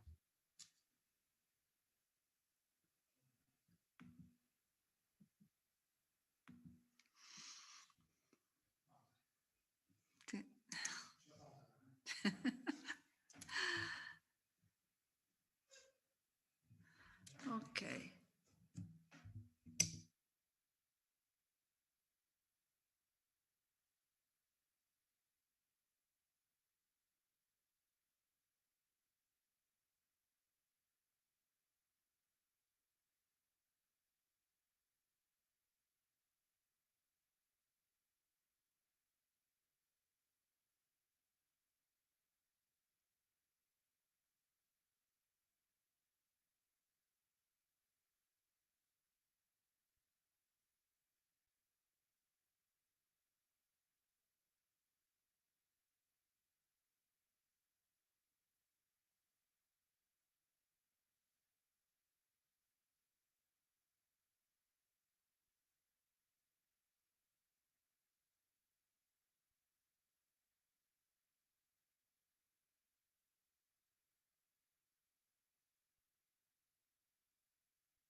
Rodovaldo e regia di Firenze, siamo Ci sono. è tutto a posto con come coordinare i canali di... Siamo Sì, è tutto a posto. Come coordinare... Allora, aspetta che sento un eco di ritorno. Sì.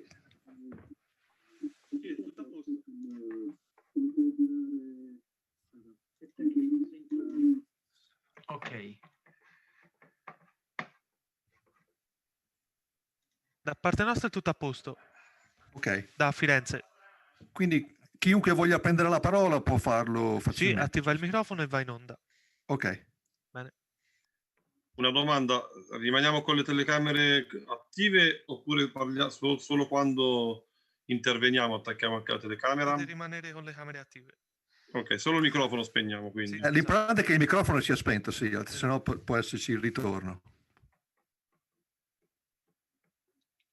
Cosa facciamo? L'entrata diretta col microfono aperto, chi vuole entrare, o il meccanismo della mano alzata?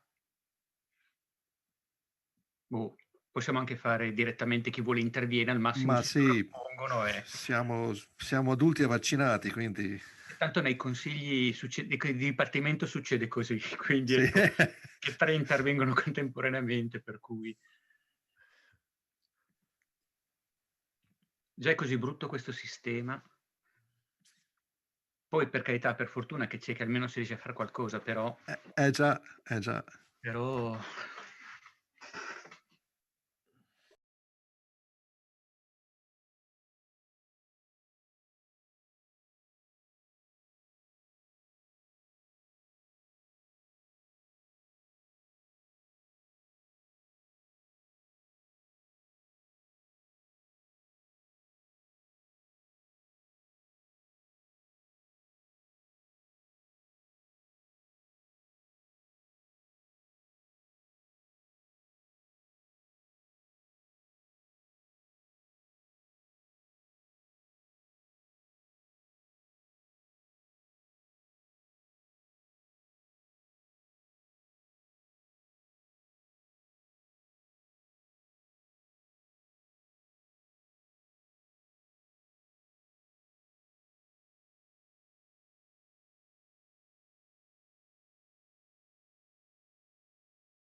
Possiamo procedere quindi alla seconda parte della giornata di oggi. Okay, let's start with our second part of today's session with the roundtable. Our chairs will be Stefano Mengozzi and Rodobaldo Tibaldi. The participants will be all the speakers. So Paolo Dacol, Lorenzo Donati, Richard Friedman, Walter Marzilli, Ingrid Pustianaz, Emiliano Ricciardi, Francesco Saggio, and Raffaele Viglianti. I would like to now give the floor to Rodobaldo Tibaldi, who is going to introduce the roundtable for us. Thank you, Cecilia. Just a very brief introduction. Also, to recap the main topics that we talked about yesterday for those who weren't here yesterday. We are here except from Philippe Vandré, unfortunately, and his absence, unfortunately, will not allow us to sort of answer to his questions, because also at the beginning of my speech, he went away, unfortunately, so I don't think it's correct to answer to the speech of someone who's not here today. I just would like to say something because I really felt involved in this, and one of the topics that I think would be interesting to be to deal with was the works of Gesualdo, and he as the responsible of the Gesualdo Online, and I as the one of the members of the scientific committee of Gesualdo edition, online edition, that has been published under three universities, so University of Pavia, University of Calabria, the Istituto Italiano of Musicologia as well. We're all together, and we all offer three different perspectives. So I thought it was great that we could meet up and talk about it. The interesting thing was that only the Gesualdo Online was mentioned, and some of the features were presented, and some of these features are actually not even online, because some of the features that Vandré talked about are not actually available online. And other initiatives like the new Gesualdo edition was not mentioned, even though he is in the new Gesualdo edition. So the situation was a little bit particular. Was he left yesterday? I don't think it's correct to talk about it today. Also, out of correctness for and for correctness sake for those who are present here today. But I thought maybe it would sound strange to talk about this new Gesualdo Online with someone who is part of the scientific committee. And the sort of rival part was presented, that is the new Gesualdo edition, was presented without sort of any questions asked. But anyways, we can move on to our roundtable. We have two main aspects. First of all, anything that had to do with philology, music editing, and some aspects about music editing. These aspects were very generic, but also kind of stretched out, because thanks to Ingrid's contribution, we also dealt with all the different resources from the 1900s, and also digital resources when it comes to digital and textual resources for the music of the 1900s. And that was done on purpose, because we are virtually, at least in Arezzo, in a foundation that has a very long-standing choral tradition, and anything we can do is really to deal with these relationships. So digital philology, digital sources for musicology in that sense, plus the performance practice. And since on the YouTube channel, it's stated as a workshop, that's our workshop, and that's something we would like to continue for the next few years. And I think this is a great occasion to start this workshop. So the relationship with the performers, I think there was a misunderstanding at the very beginning, because the relationship between philology and performance practice, it was actually thought out as an addition that would bear this very important name, and then all the uses coming from this additions to be put into context into an historically informed framework. And I just would like to mention the Francesco Luisi's essay, where he talks about stylistic awareness when using certain types of additions, so critical additions, for example. So a final result of historically concreteness, so therefore using the right correctness for the historically approved text. I had raised that question, and I had raised that problem also during my speech about who is the recipient of all these editions and who is the target of these editions, what kind of musician that is, because we cannot have just one answer. I mean, we have different musicians who use these editions of several different degrees. There are specialists of the 1500 musics who have specific needs, who are expecting specific answers, but we also have amateur choir conductors, and there's nothing wrong with it. And also, they use these repertoires. So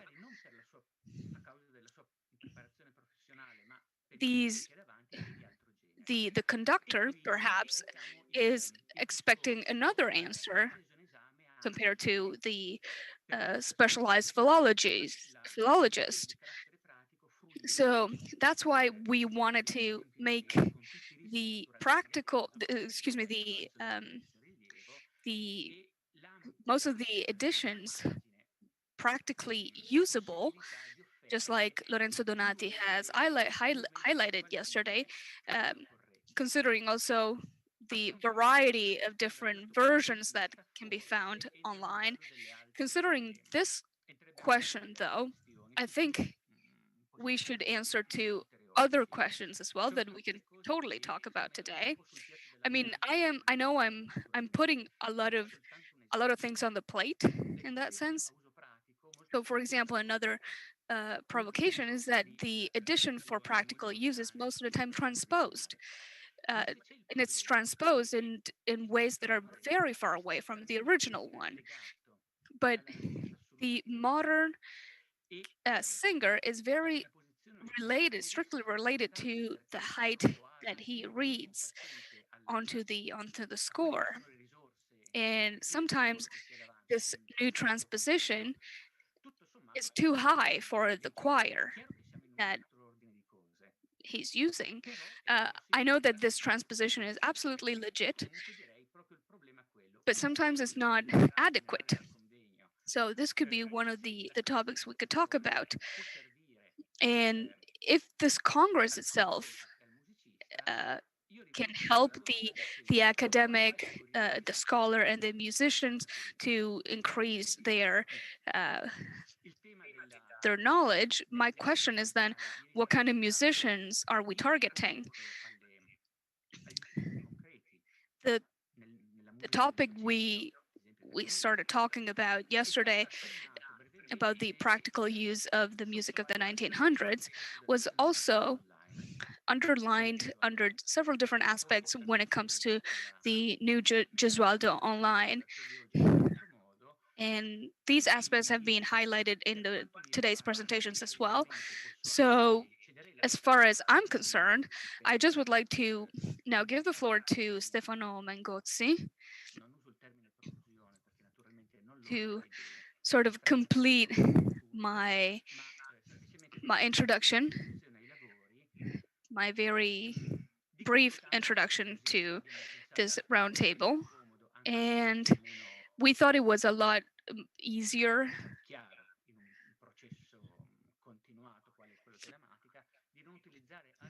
simply because of digital problems. We thought that if there are any questions or anyone who would like to speak,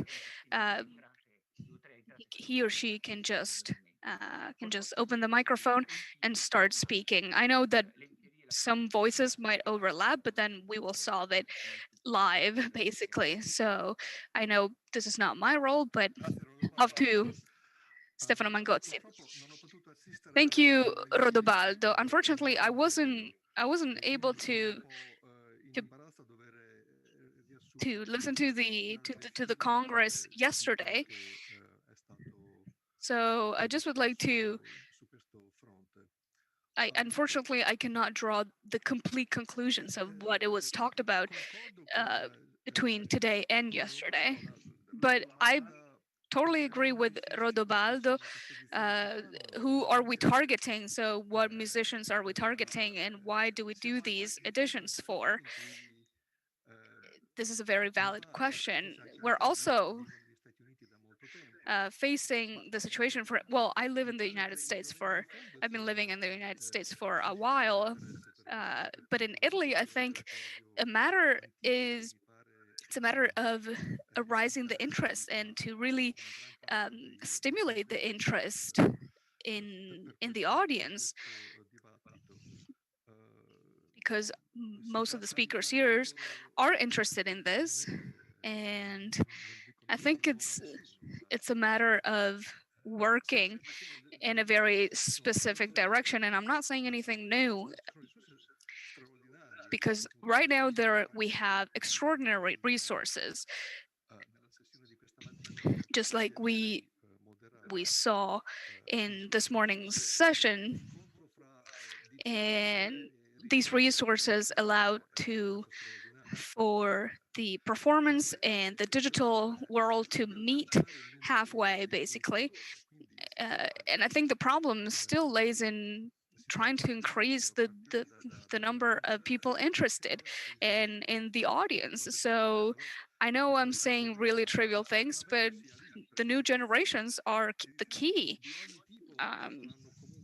Because I think you will always have different types of editions, and we'll have to accept that ILMSLP and CPDL are not going to disappear magically from tomorrow on, or in a fortnight, because maybe they're not adequate, they're not correct, or and so forth. I mean, they will always play a role, I think.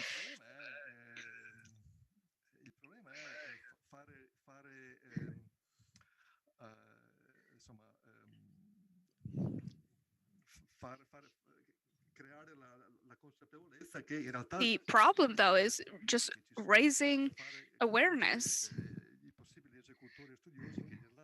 among the different performers, the different scholars, that the sources and the resources that are out there are incredibly valid, incredibly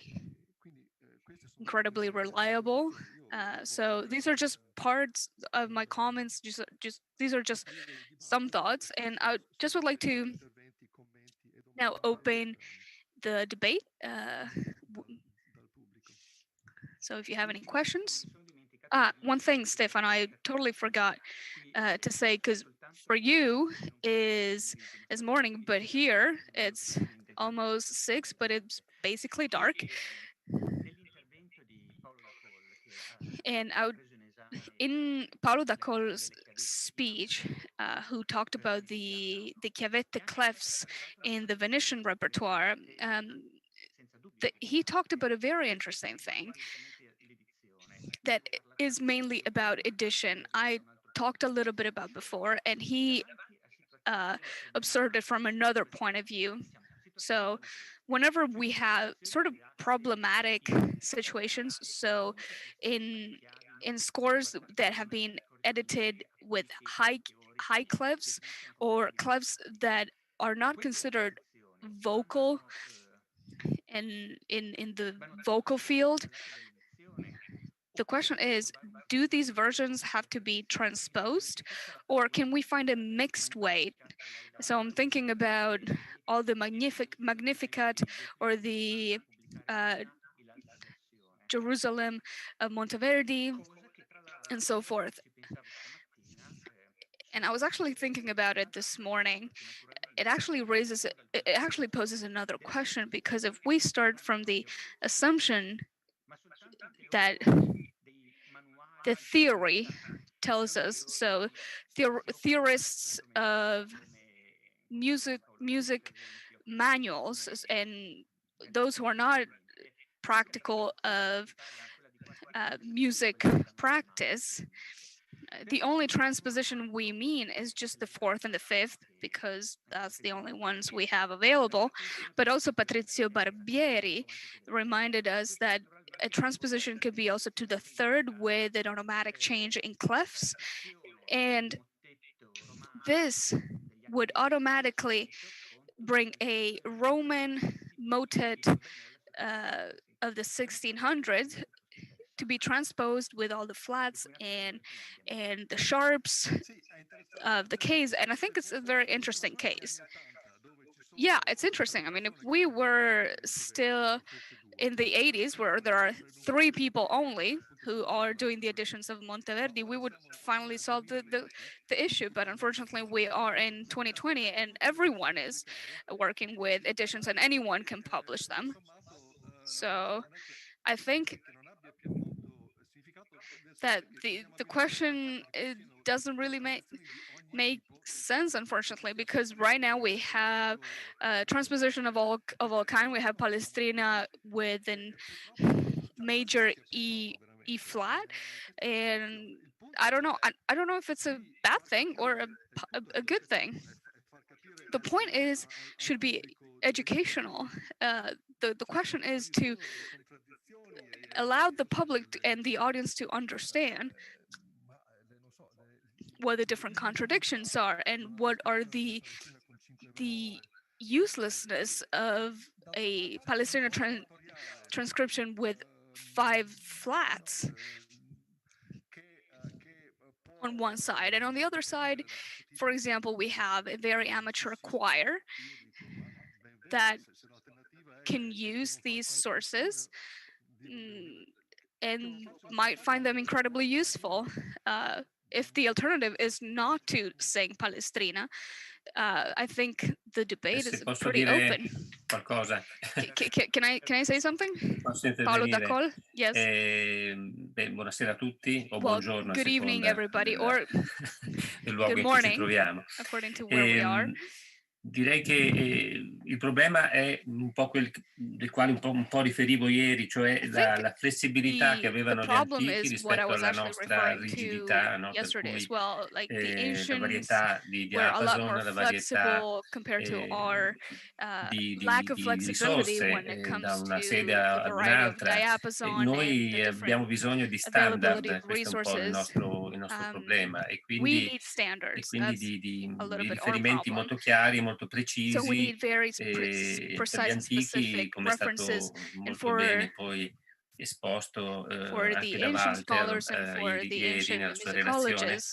Sono tante invece, è un mondo molto più complesso, ci troviamo davanti a un foglio di musica che sostanzialmente è un foglio di musica da rivestire, da tradurre in suono con una serie di operazioni che per gli antichi erano, diciamo, assodate in molti casi, almeno per i cantori più esperti, e per noi contemporanei invece si tratta di ricostruire appunto una serie di prassi, di abitudini. Credo però riguardo al discorso dell'edizione, appunto quello a cui Rodovaldo accennavi, cioè il fatto che ad esempio io non credo che si tratti soltanto di decidere se appunto rendere una partitura in chiavi alte transpose nella a sua bar sede in cui sta with scritta oppure higher nella sede, diciamo, keys conveniente per le voci, in ma its rightful position sarebbe bello or in the position poter, that it's more appunto, convenient gli for esempi che voices. sono stati oggi presentati sono But I veramente think molto that interessanti, with all the soprattutto examples we saw today, nella I think relazione it's di Emiliano, very, very interesting, and il fatto especially di poter in Emiliano's trasporre con speech, facilità una the edizione the digitale, possibility ecco, to senza transpose so questo, easily a mi digital chiedevo ieri version come si potesse of fare e la a risposta in piece. qualche modo è Yesterday, arrivata I oggi. was asking Naturalmente siamo myself, how could molto I do lontani that? And da today I questo got my traguardo, answer. che And lì I è stato think realizzato nowadays we're evidentemente still con un very progetto far away che ha from that impegnato molte achievement, from persone e that con goal. un And concorso your di project risorse, was di mezzi, di incredibly menti che big and entailed realisticamente e the effort pragmaticamente and the in work questo of so paese, many in people, Italia e uh, anche in molti and altri also luoghi è the molto use of so difficile many different realizzare. economic resources Ma that certamente una in soluzione Italy di would quel be very tipo hard è davvero to implement. vantaggiosa, nel senso But che resources può such fornire per noi Emiliano's one moderni che non are sappiamo leggere, non incredibly sappiamo advantageous trasporre, for us può modern fornire una who are partitura not in able to qualsiasi tono, transpose, and the quindi fact that we naturalmente can have a score io that sarei can molto be infastidito transposed da in un'edizione whatever tone. con 5 bemolle, ecco, di una It's pagina di great. Palestrina e non I riuscirei would a be leggerla, ecco, particularly annoyed neanche if I credo had 5 different i, flats in a Palestrina i score. cantori e i I wouldn't cantanti even be able che to read it. lavorano con me So, insomma in and molti I altri work with a casi lot c'è of coloro different che singers, and I insomma know they agree praticano with questo that too. repertorio sempre, So even though certamente ecco, they're much more expert than me and un'edizione they di quel practice tipo this risolverebbe tutta repertoire una way serie more often than I di do, problemi but anche using a riguardo resource al tipo di musicista che deve that eseguire would quella solve musica, so insomma. many different Quindi problems, è also stato for molto musicians interessante who need to conoscere perform quella realtà. that music. So it was very interesting to getting to know with that resource. If I can intervene, Walter Marzilli. Well, maybe we should find an agreement and divide the musical world in two, even though it's pretty brutal. But to make the reading of the score more convenient and more, maybe we should leave the professional choirs to read the perfect score, the untouched score, with maybe a flat or two, and then allow maybe the amateur choirs to sing with 4 different flats. I don't know. Maybe they could find a less dramatic solution of 3 flats. I don't know. How about you lower it by a half step and you just write it in C, or you write it in F? And then it's up to the conductor to see all the different textures and transpose it, maybe a half step or a lower above a half step.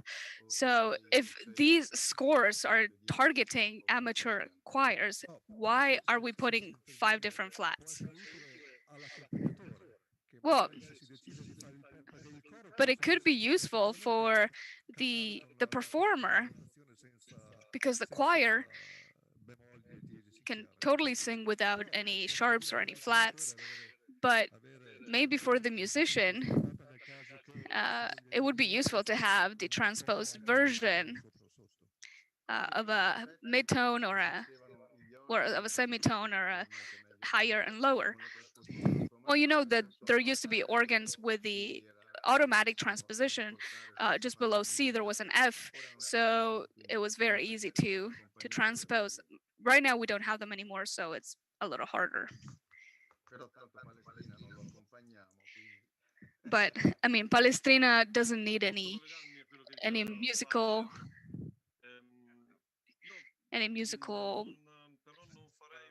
score in that sense.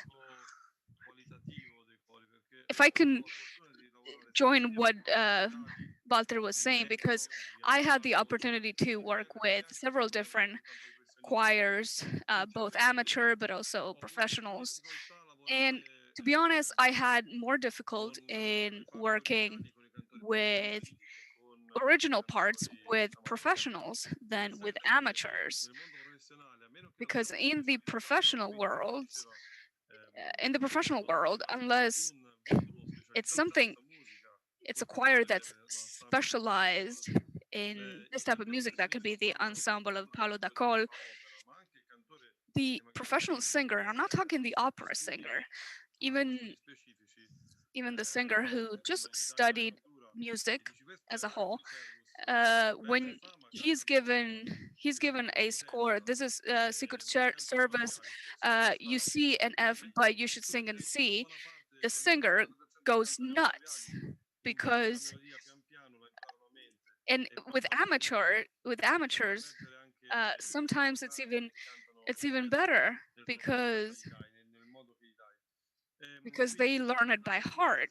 So you can tell them whatever you want, and they're going to sing it. So I think the difficulty here is actually to educate conductors. And I was lucky to study in Arezzo with Francesco Luisi in the 90s, and it's already been what, 25 years ago, and has been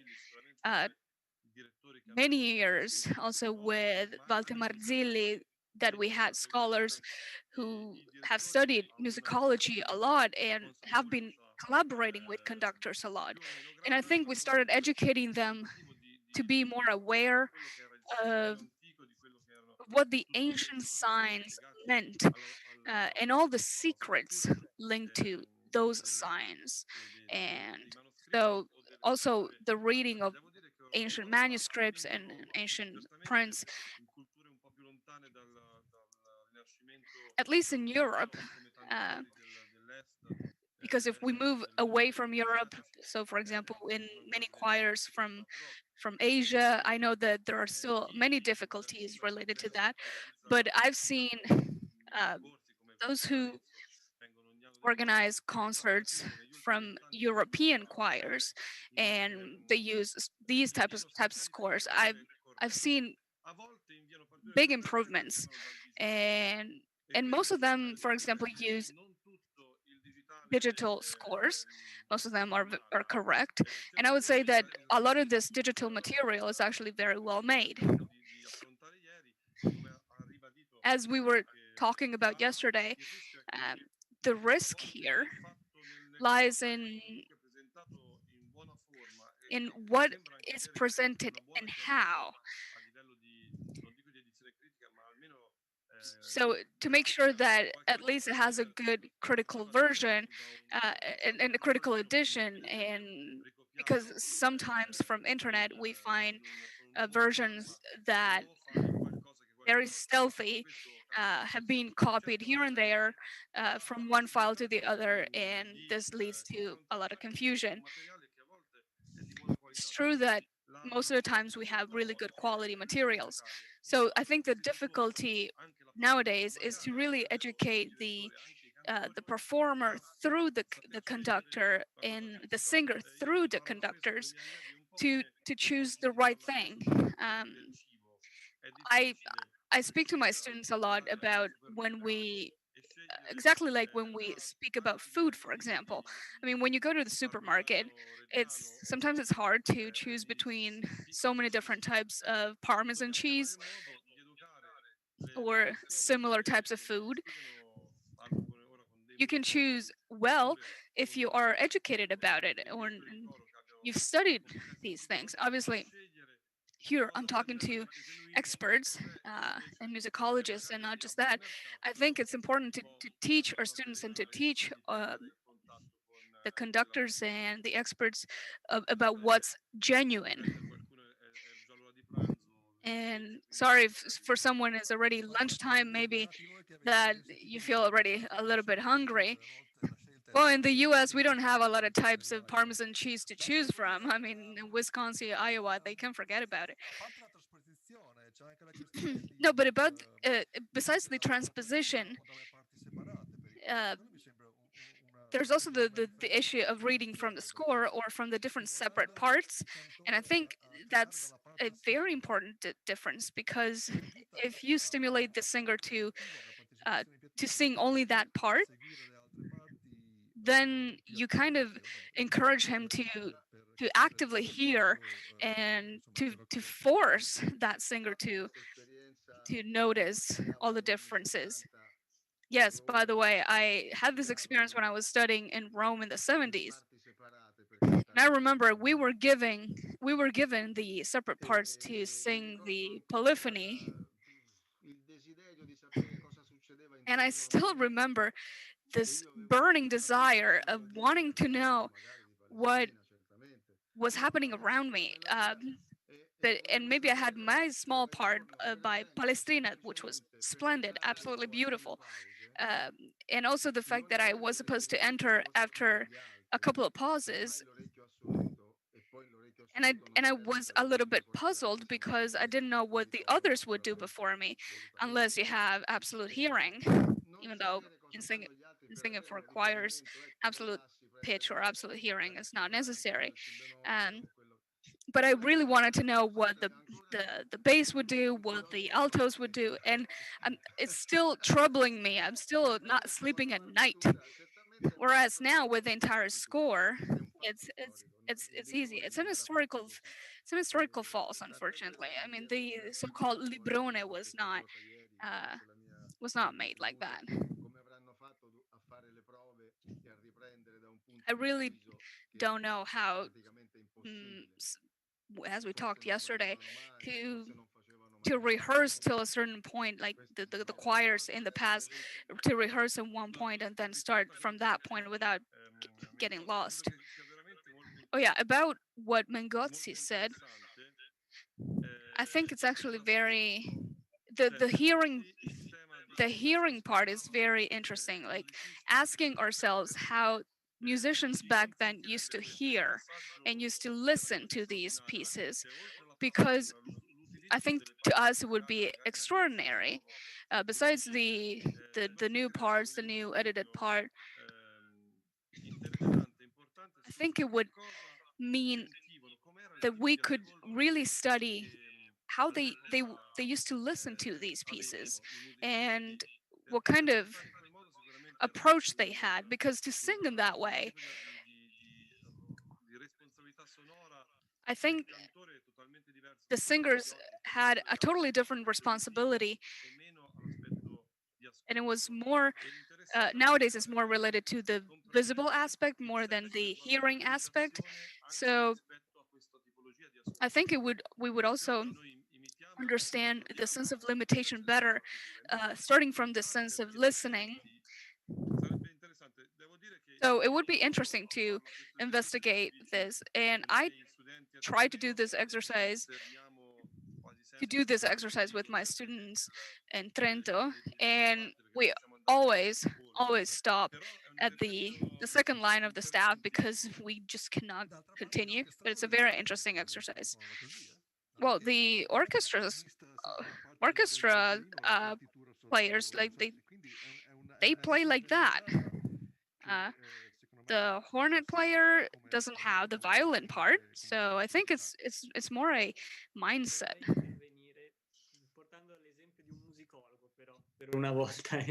I want to bring the example of a musicologist, not of a practical musician, if possible, because this is something that I also wrote in an article. It's very important that critical editions also have detached parts, because in point of fact, as Maestro Marzidi was saying before, the score is a historical false from many points of view, which we can't do without, but it isn't necessarily the only plausible solution. The detached parts would be very important, and I mean by detached parts, modern parts made in a detached way, not facsimiles, because this is a problem that we can't go into now. But certainly it is important. They are difficulties which we have found, and the problem is the modern musical formation or training. That's the problem, because we are used since we were children to read those beats, to read scores for piano where there's the song and the accompaniment. So what is the formation that makes us understand how difficult it is to go beyond the the second staff. So for those who are specialists, I think they could solve it. I don't think it would be a problem. So in my opinion, it's a very important aspect because with by detached part, I mean parts that are detached that don't have the beats written in the modern notation, but without beats, because the beats influence very much the melodic dictate and the construction, the mediation between parts. And so I have made some experiments, and I've also published them as an essay, not to be carried out.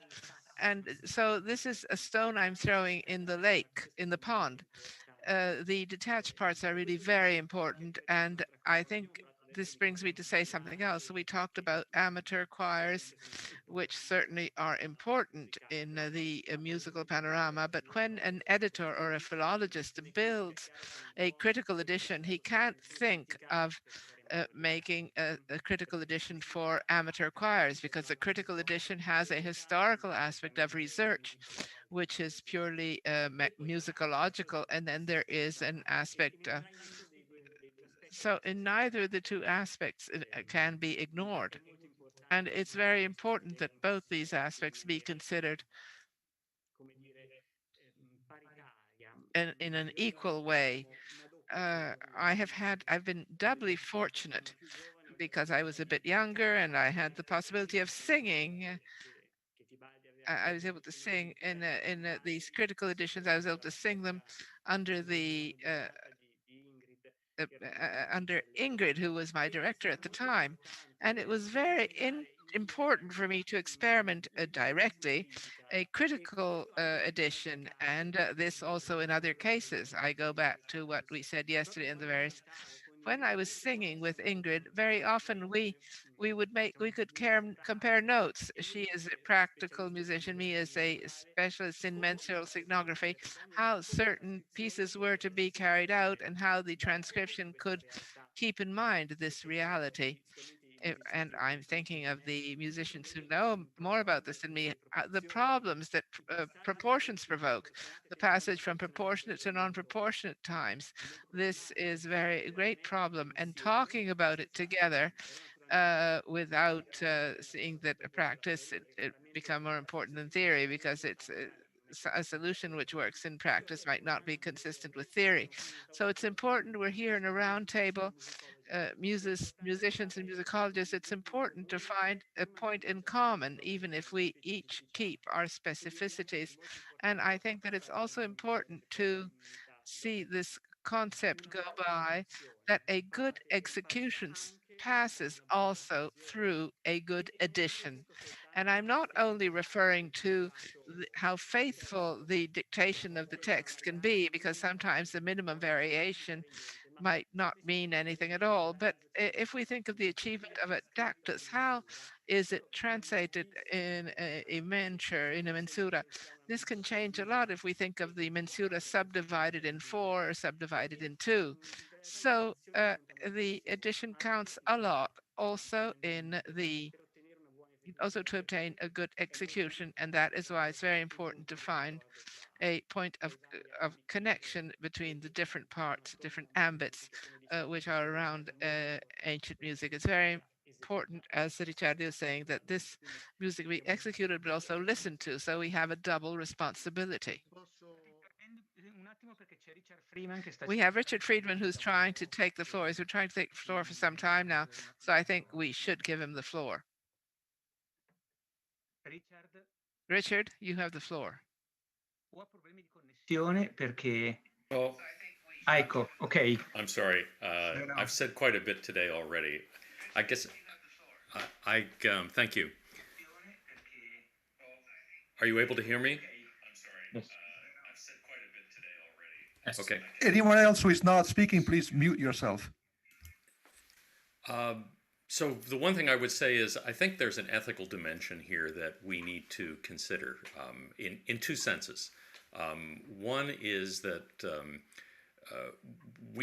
people will find digital scores online through Choral Music Library or Googling them or finding scanned editions. That's not a problem.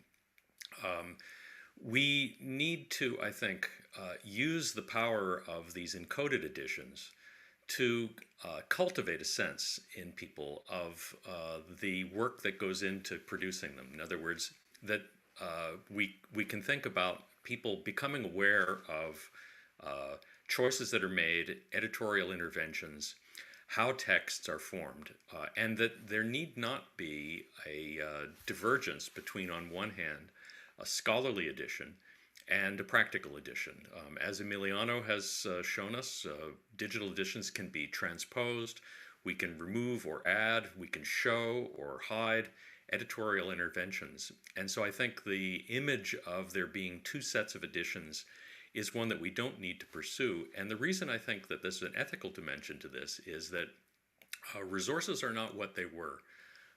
The prospect of having a publisher edit, print hard copies, sell them, and actually recoup the investment for this is a very difficult thing to imagine. And I think there's an ethical responsibility for us as scholars both to bring the products of our scholarly work to as wide an audience as possible, but also not duplicate each other's work. And so I think then combining that with the idea of people becoming aware of evaluating the materials that are before them. The problem today is not a lack of information. It's a lack of an ability to evaluate information. And this is what we've seen in the public sphere everywhere, where false claims, fake news, people not evaluating information correctly has been exactly what has threatened our societies. And while music might not matter that much, I think that scholars have an ethical responsibility to show our work, right? That's what people want to see. Show your work. And we can use the digital editions to both show our work and make it available in ways that people can actually put it to use and can adapt it and participate in it. And I think if young people will have a sense of why a scholarly edition matters, it's because they want to see it there. They're not willing simply to accept the authority of Stefano or Emiliano or others who say, this is my edition, I'm an expert, take it. Right? They want to see it. And so I think this is why these ethical imperatives point us towards the continued collaborations of the sort that we've mentioned around digital text. And now I'll be quiet. Thank you so much, Richard, for your comment. I wonder, vabbè, magari parlo in italiano. Mi chiedo, qual è il problema? I wonder, what is the most urgent problem in Italy? The problem is that there are amateur choirs which are not sufficiently prepared, or else that there are no amateur choirs.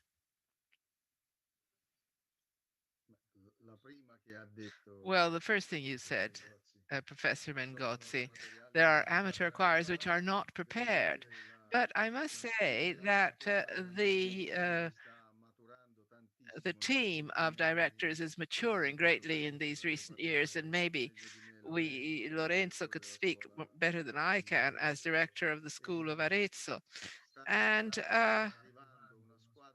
a very well-prepared team of directors is coming up, and they will have to do positively with the quality of choirs.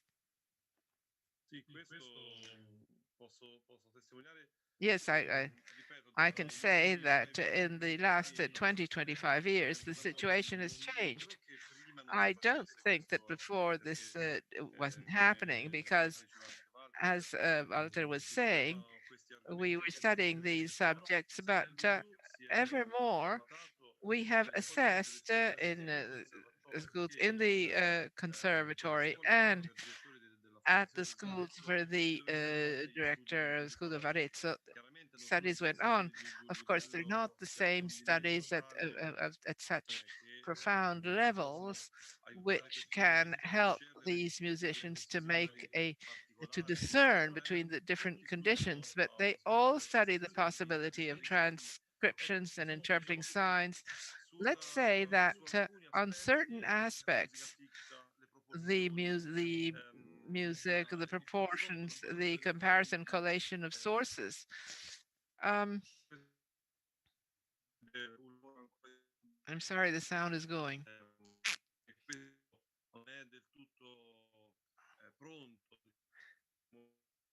che esce dall'ambito So it's outside of the ambit of a conservatory to make discerning in this sense, but the growth does exist, and the cantors themselves who sing ancient music, those who are specialists, are ever more studying directly from the sources. And this is something which is very interesting. The cantor, the singer of Renaissance music, who studies in the conservatory, who is doing studies at university, evermore is able to read music from sources and therefore also has the possibility and attraction of reading the new critical editions and the course, the pathways and the various courses of the at university level. Can I take the floor for a moment? Yes. I think, and I agree fully with what has been stated by Professor Friedman. I believe that we ought to see that we make known for directors of choirs and at schools, we make known this novelty, the opportunity that dynamic editions offer, because the awareness of the awareness of choices is multiplied in these editions. And as long as a student finds himself with a score which is done, he doesn't realize what is behind this fact that this finished score.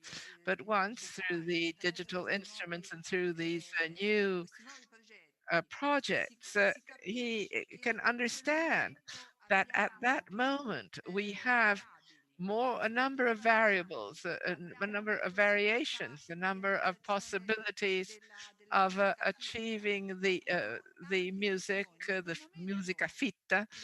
At that moment, the student or also the director of the choir understands that it's not the score or the musical edition which is something which is forever. This is one aspect. And the other aspect of these projects is the accessibility. Open access has to be the future of culture. And I think that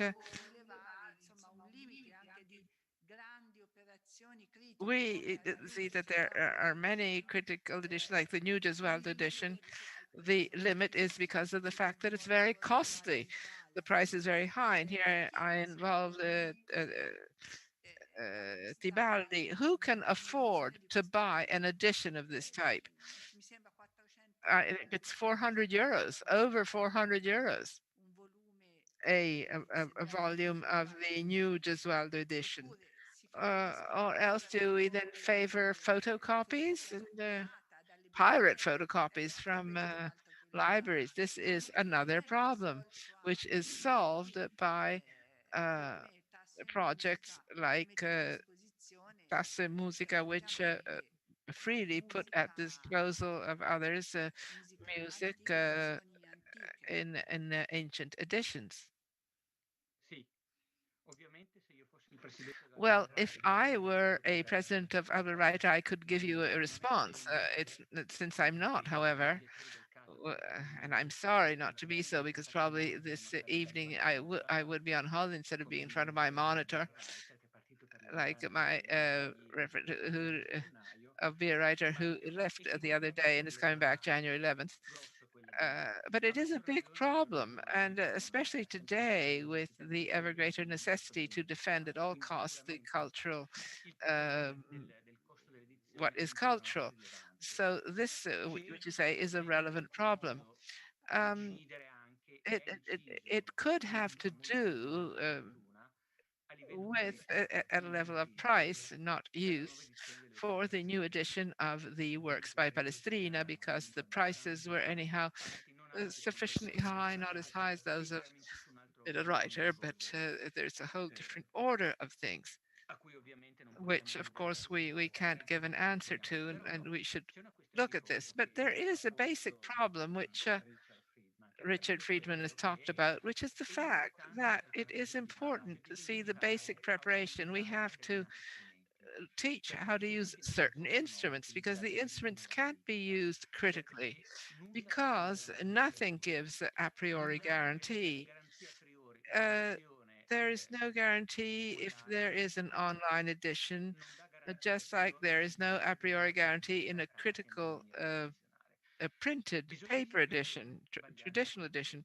We have to know how to assess things. We have to understand what we're seeing, what we're reading. And that's why this was maybe what I was most keen on yesterday. When we talk about addition, we talk about an overall operation, not only transcription. An addition is something which involves many other aspects, including the instruments to understand the nature of the operation. In what we looked through before regarding digital editions, there was the aspect of apparatus, introduction, and so forth except that, and these are fundamental aspects to understand what we have in front of us, which is not only understanding the quality of transcription, which I repeat is one of the aspects of the edition, only one, but understanding the cultural part. What instruments do we offer for the understanding of that object, which will become an object for sound, as a witness of the past, as a cultural witness of the past, a witness of the culture of the past, exactly like Dante's Divine Comedy or Leonardo's Gioconda. So it's to be welcomed in all of its elements. The executor will be interested because he can't because the musical interpreter can't only be interested in translating into sounds those signs. The interpreter tries to have an overall understanding of the whole, and clearly his task is not that of the musicologist or philologist. That's why he has to address others and understand the importance of the whole. Yesterday, I gave an example of the new critical edition of Bach's opera, the Neuer Bach edition, which exists since 1954, where it says clearly in the introduction, not in the critical apparatus, in the introduction, it says that that edition is useful also for executive practice, but to understand that volume which contains only the transcription, the musical edition, we need to use the other volume containing critical apparatus. And the critical apparatus is not only the list of the variations or of mistakes, because variation and mistakes are not the same thing, which is to be found in the various witnesses, but also a part devoted to the history of that opera, to Genesis, how one has reached the various versions. That is an addition. Nothing else. So the transcription is a part of the edition. And if we keep on reasoning only on some of the parts, we'll keep on talking on our own of just some subjects. But the visualization we've seen today is a clear visualization of the intellectual process, because the critical part is a cultural operation and a different system.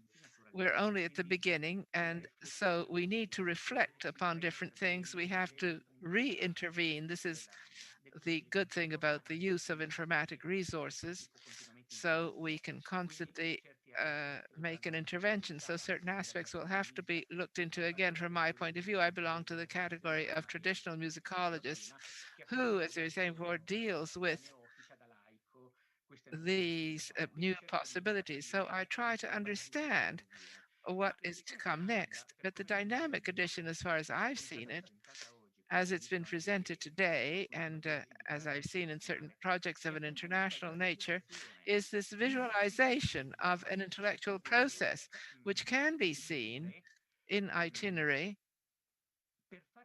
to understand the problems involved in a different way from the traditional way, which is endowed with a critical apparatus, critical apparatus which comes from its name, what we consider what yesterday I called the place where the variants and mistakes go. It's a very important instrument to understand the work that the editor does and also the history, the path of the text.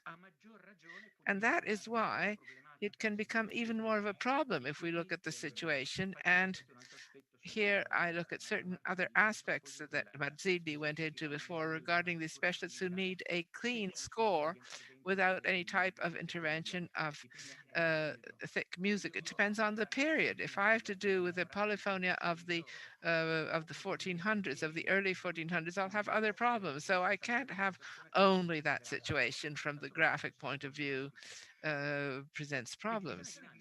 The dynamic edition is the following, if I've understood. It's a decision which allows me to see in itinerary the history of a text, the transformation of a text, the changes of a text, or else maybe only simply how an editor was particularly bad in endowing it in a new edition and many more mistakes. I don't think it's what was said yesterday. The dynamic edition is what presents a number of variations, which as far as Gesualdo is concerned are only mistakes, and then allows in a creative fashion to those who read it to choose one variation or the other to construct a monstrum which has never existed, a sort of a delirium of omnipotence, so that the reader replaces himself to the composer, to the creator, without, of course, having the valence of a Mahler or a Wagner who wanted to do something completely different. It helps us to think in a different fashion.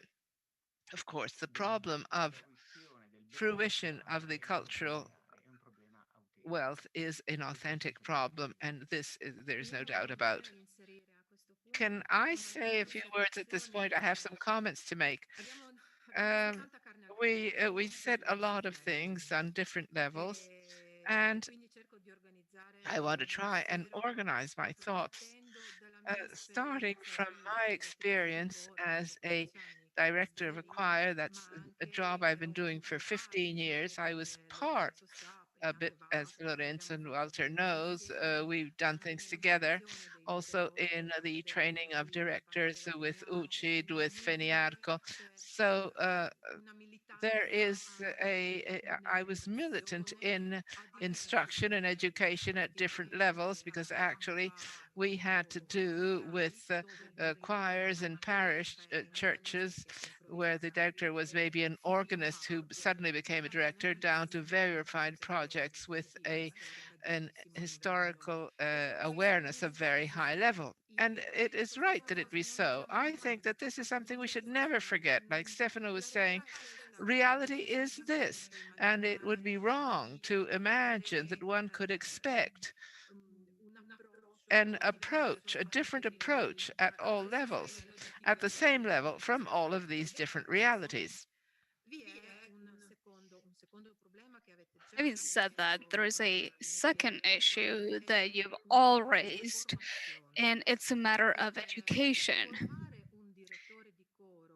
and training. Training a choir conductor or a chorister, um, I don't think it just means to train someone and teaching them how to correctly read a score, whether it's critical or one of the worst versions ever downloaded from Petrucci or whatever. I think it means to train people through with the help of several different tools, that is historical tools, cultural tools, that whenever they have a Palestrina score, they don't perform it as if it was Bruckner. And this is a matter of musical culture. I mean, there are some choirs who still perform Palestrina in a different way, but I think it's important for it's important to know what the conductor knows and what the choir was trained to do. So I think it's very important to know what kind of cultural intervention we apply. So I'm totally in favor of supporting choral approaches, but also raising awareness in all these professionals or amateurs. So I just would like to really sort of marry this digital cause also from my experience, even though I come from a different field, because we have a research project um, with the University of Strasbourg on the music of Gheorghe Ligeti, and there we have educational projects that would help the performers to perform the trio of Ligeti correctly.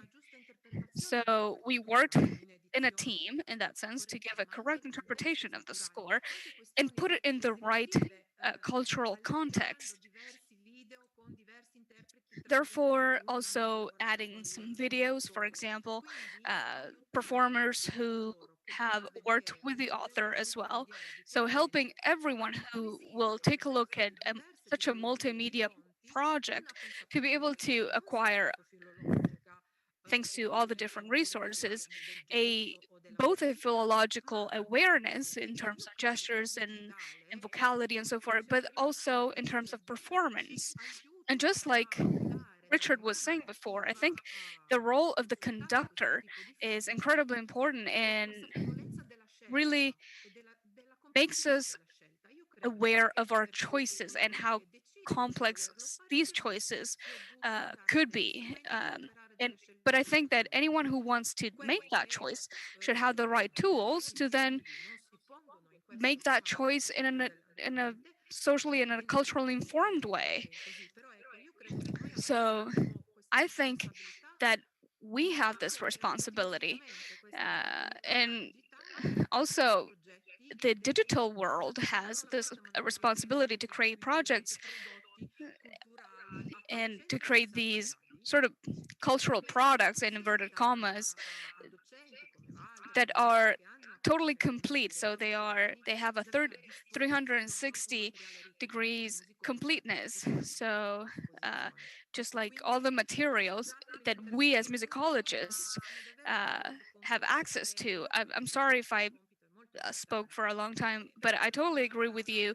But I think that our role is very important, but it's even more important to work as a team, because alone we cannot do it. Thank you.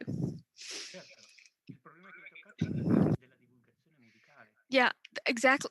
What you touched upon was musical dissemination, and we know exactly what it means for Italy, unfortunately. So, yeah, you definitely touched upon one of the key points here. Because among specialists, we totally agree with each other, we collaborate and everything, but whenever we are faced with non-prepared people or non-educated people, and that's good, the responsibility is even higher. You cannot mock music, and it becomes a moral duty, and a lot of people don't think that. So, for example, there are even some experts that work in radio stations like Claricetti in the Ticino canton for Switzerland, or Dixon in England, who are incredible experts. If we go back to Italy and we hear what we have, I think we still have a long way to go in terms of musical education. It's also a matter of a constant a constant exchange between specialists, and also about knowing what kind of skills and what kind of knowledge everyone has. But again, maybe I'm speaking about utopian things. I don't know. I wouldn't speak about utopia. I firmly believe that working as a team is fundamental. And one of the reasons that also encouraged me to put this Congress together, involving also Stefano Mengozzi and Rodobaldo Tibaldi, was really the intention to create this exchange of knowledge and exchange of backgrounds in order to really create a complete product, even though I don't like the word product, because all the different knowledges and the sources we get from the digital world should finally get to a much broader audience. A lot many more students should know that and should finally get access to that, because it's part of of our future as well. And knowing the edition, the different steps, the different critical editions, and what happened in the past, perhaps it's not enough. It's very important also to know the entire cultural context uh, that work uh, stemmed from. So, and as Rodobaldo was saying, unfortunately, the risk is that we all stick to our little to our field and we don't collaborate with each other. This sometimes is the biggest risk, and I think knowing the needs and the knowledge coming from also different fields and different disciplines is very important. So all the collaborations between the Fondazione d'Arezzo and the School for Choir Conductors and everything we're doing, I think could really be interesting and useful. Thank you, Cecilia. Even though at the same time I find maestros Marzilis and Maestro Donati's comments very useful to realize that there are choirs that are very educated. The question is, what can we do, we as scholars and also as the foundation of Guido d'Arezzo can do to improve that and to make sure all of these things we talked about happen. I mean, there are initiatives that we could use and we could really implement to foster this cultural growth.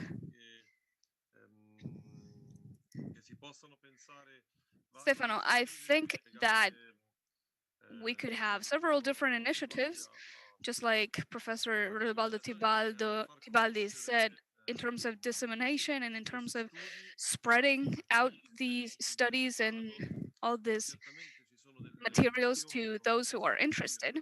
And there are occasions such as this congress, this symposium, that will become a yearly event, just like it was in the past. But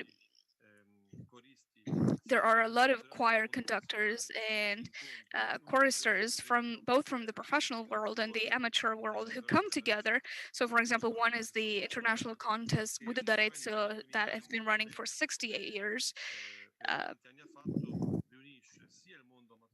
And this contest puts together both the amateur world but also the professional world.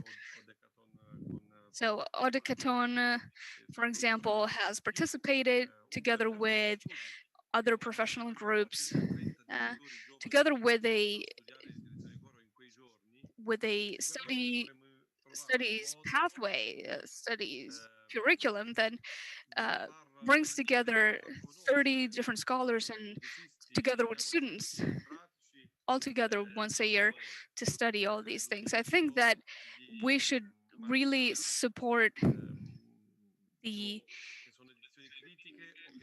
studying of these materials that are mainly critical editions, also available online, and that propose a different interpretation of the text. And just like Rodobaldo was saying, they propose different varieties.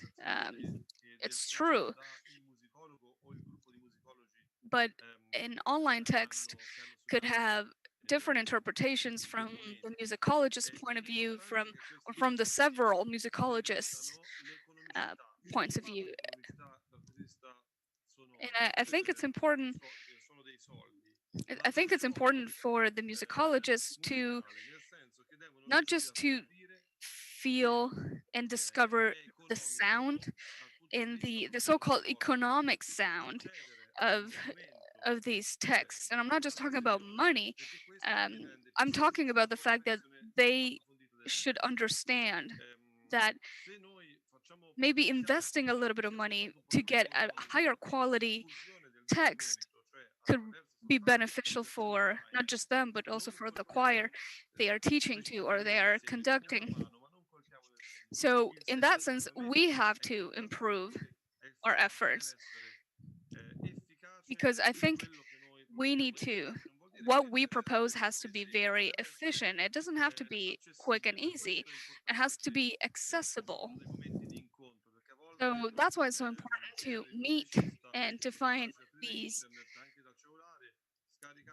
meeting moments, because for a musician it's so much easier to just go online, find a score, download it, and then share with his or her choristers. Instead, if we manage to create a network, but not even just a network, just some meeting points, some meeting occasions to talk about what we've been studying for years, because those who are studying a certain cultural pathway need to meet those who actually then put that cultural pathway into practice. So I think at that point it becomes economically advantageous, um, and maybe not again from the money point of view, but from the energy point of view. And I think that Arezzo really wants to be the starting point uh, of all of this. And with Cecilia Luzzi, we'll definitely do our best to create these meeting points and meeting occasions, uh, and really support the choirs of the future, because we will probably use some versions that might be shared with you. If I can intervene. Yes. Of course, these editions that are the fruit of years and years of studies of someone who was absolutely an expert about, uh, cannot then be broken uh, by choirs who use contraltos, women contraltos, instead of altos to sing Renaissance music. Even though kids not always were used in cathedral choirs to perform these pieces. So just like Ingrid and Lorenzo and others were saying, it's so important. It's paramount to choose the right cultural context, because again we have the triangle: conductor, choir, and score. If you move this triangle, the triangle becomes an abstract figure and it doesn't work. And it's always better to act upon the conductor and the performer, obviously, because using a different registry for Palestrina or using the covered voices, I think it destroys all the most critical voices and the most critical versions. But I wanted to use this occasion to really shed light on a very important aspect that Professor Tibaldi talked about yesterday, because I've lived through the same exact situation. And I'm going to be very practical. So the altered note together with the non-altered note, I think you mentioned a Magnificat by Paolo Retini. Retino, there was a F sharp together with another note, and Bird has the same thing. You have a F sharp that lasts for one tactus plus an F natural, so a natural F that continues. and and I've tried it myself, and I must say it's not ugly. It's actually doesn't sound too bad. I find it actually enriching, just like the varietas that is often mentioned in Renaissance books,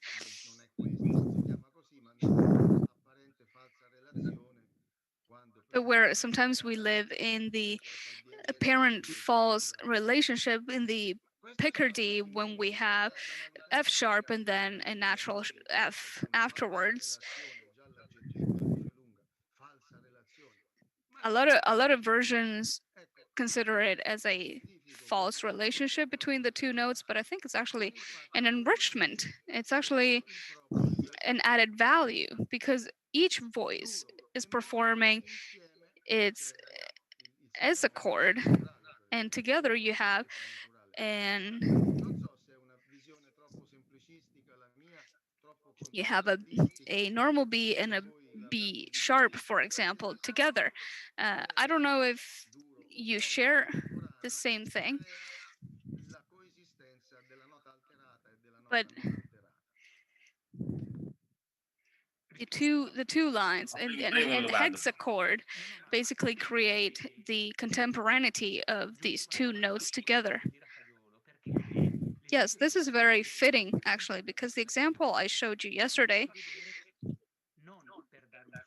precisely because of that, I did it not to show you a solution, but to show you the problems you have whenever you need to interpret the musica ficta according to how certain theorists of the ancient times used to do, or like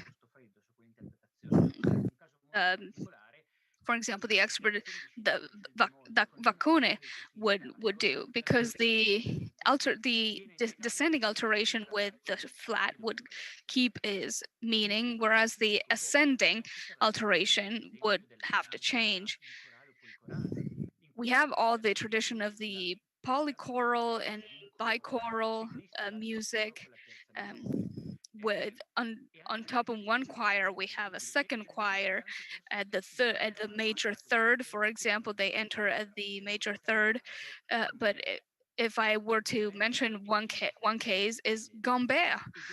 Gambert is full of situations like this, and it's derived from so many different situations. So, for example, the use of transposition, like with the hexachord, the combination between the real hexachord with the fictus hexachord, and also in more modern cases, uh, in many situations like Gesualdo, if we look at them vertically, they're totally illogical. If we look at them horizontally, they are logical. Also, the typical progression C D E F G, it's totally bulletproof basically. So there are no alterations possibly, and I'm mentioning all the work by Margaret Bent when it comes to the oral corrections during the rehearsals. The point is always the starting point. Obviously, there are some exceptions that we can explain in several different ways, and it might sound weird whenever we try the score by Palestrina when it was written in one way or another. But I think when we have a like the horizontal part, it's pretty clear. Or the Monteverdi Missa in illo tempore, if we analyze it horizontally, it's perfect, except from the continuous bass that it's used pretty much everywhere in a writing for 6 voices. But anyways, we're talking about something completely different. Yeah, also in the Vespri by Monteverdi, there is a G and a G sharp altogether. Yeah, because the pathway is actually has multiple steps, and that could be overlapped. No, but the case from yesterday, it was not a correction, but it was just a situation that could pose problems, and it could have been solved under several different aspects. But again, we don't have one version, and it's always better to try and propose new solutions that maybe 20 years later will not be valid anymore, and that we will need other solutions. And we're here for this purpose. Otherwise, we would have to change job. I think it's very promising to consider the idea of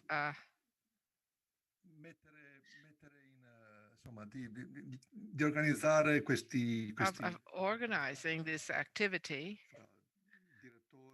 between directors and experts in occasion of the polyphonic, and Arezzo is an ideal position to create this sort of thing and to bring these people together. And I hope that one of the results will be to think about concrete activities to be brought forth in that direction, because it would be great for everyone. We would have everyone would have something to gain. It is the right step to take.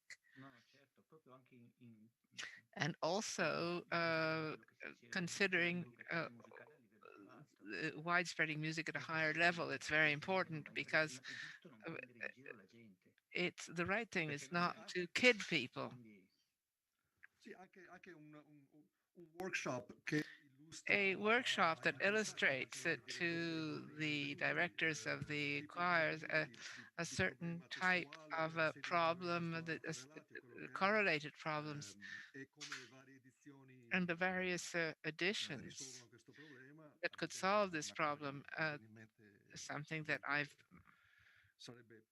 thinking of now, it would maybe be something to consider, but there are other activities that we could think of. I think that with Cecilia we can commit ourselves to organize the competition and the polyphonia in the hope that we be able to do it next year, that all COVID problems be solved and over, and to have a convergence on an Arezzo in this polyphonic competition, and to have these many important musicologists come to Arezzo, so that we can set up a series of initiatives to go deeper into these aspects, and especially to widespread at a high level, at top level, because if we form students for choir directors, and if we update those who are already in activity, if we do it with some professional cantor or with some good instrumentalists, we'll get good results. And I don't think these people at this point will dash onto the internet to see things that they can get so easily. Well, Lorenzo, it's and I say Lorenzo and all of you, you know what maybe the real problem of directors is. It's that they aren't interested in these things, because if you look, I clicked on YouTube now on the public channel, and there are only 7 people connected, and I don't even know if there are. Well, no, Walter, this material remains on YouTube, and we thought, as Alfredo Mantini was saying before, that we do a newsletter where we summarize the content of this meeting. We send it out to all the choirs, and yesterday's session has already been seen by 350 people. Fine, this is good news. I'm very happy about that. Things might have gone on a bit at length, but if we remain on the internet, and if we get the initiative, we make the initiative known, certainly there will be more visualizations and more knowledge of the work that has been done today and yesterday. Well, the fact that it remain on the internet will we make it widespread in the future. Not that I don't want this situation depreciated. It's a wonderful situation, and it should be widespread, disseminated all over. These are problems which regard all directors. Now, many were quite specific, but they are problems which regard directors, their growth, and the growth of choirs. Thank you, Lorenzo, for the proposal of integration. I'd like to ask Ingrid. We talk about the ancient repertoire because for many reasons it's much easier to digit a madrigal of Monteverdi rather than a sonata by a waltz by Chopin. Oh, are there projects? Is there any project to any avant-garde projects or things that are in the making on the digital channels regarding what is more modern and contemporary? If I can take the floor quickly, just to give an answer to Stefano, since Chopin was mentioned, one of the famous projects is OCB online Chopin editions edited by Professor John Link, done in cooperation with the Department of Humanist in Informatics in King's College London. The idea of setting up a variologist edition without interventions or with minimum interventions by the editor, and to show especially not only the manuscripts as sources, but the reeditions of Chopin, because he published them in different moments, but close to each other, and in different countries because of the different problems of copyright and with minimum differences. They're all approved by Chopin, so it's very difficult for an editor to choose one or the other.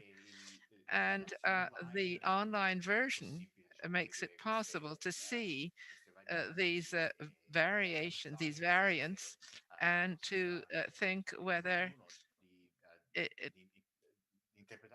to interpret them in different ways, to take certain parts from one edition, others from another.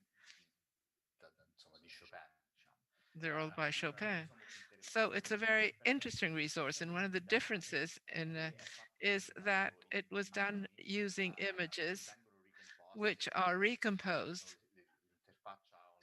The online interface can be explored in different ways, but it's not easy to construct a text which can be reprinted for the performance.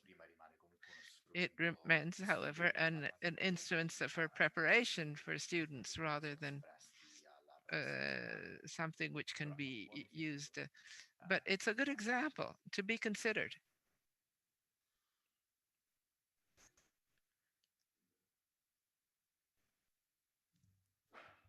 Sì, ecco, non so se appunto stavamo salutando. We were saying goodbye to Richard, who is off, who's leaving us. Yesterday, I spoke about the other side of the story, the projects which are not yet critical digital editions, because I talked about composers who are still alive. And what are the questions of a philological and editorial type, which in the introduction of digital, which what does it add to these intricate questions? And of course, there are certain projects, but I'm talking about the second half of the 1900s, because so there are projects on Luigi Nono, on Giorgio Ligeti. There are projects which cannot be configured yet like that of John Vinke, which is obviously connected with a performance study. So it's something very vast indeed. Project with Beethoven House. So in the second half of the 1900s, which is what I deal with, the questions are many, very complex. And of course, the digital could help in putting at disposal a multidimensional space that Raffaele was talking about. That is a truly important idea, and potentially It is a creative space where we can truly put in a lot of information, which can be read can be consulted by very many different perspectives. And so it is a type of attitude that we're all developing. It's not easy to imagine that we organize the data that we have at our disposal in a multidimensional space like that.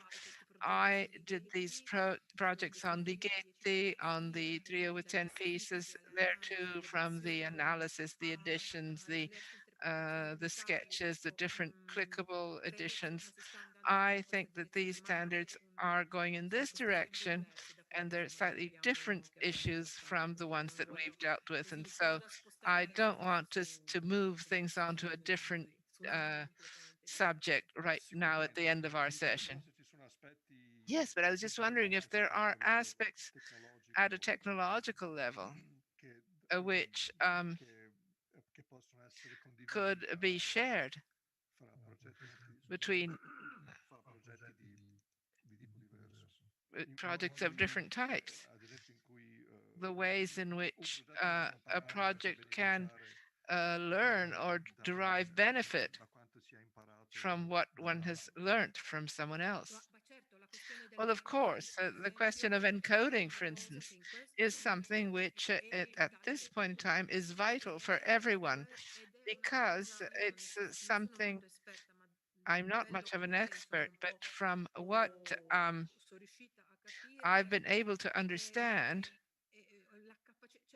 the, the teamwork is useful because it helps to think ahead of time of the result with levels of branching off and ramification and fruition, which are to be very specific.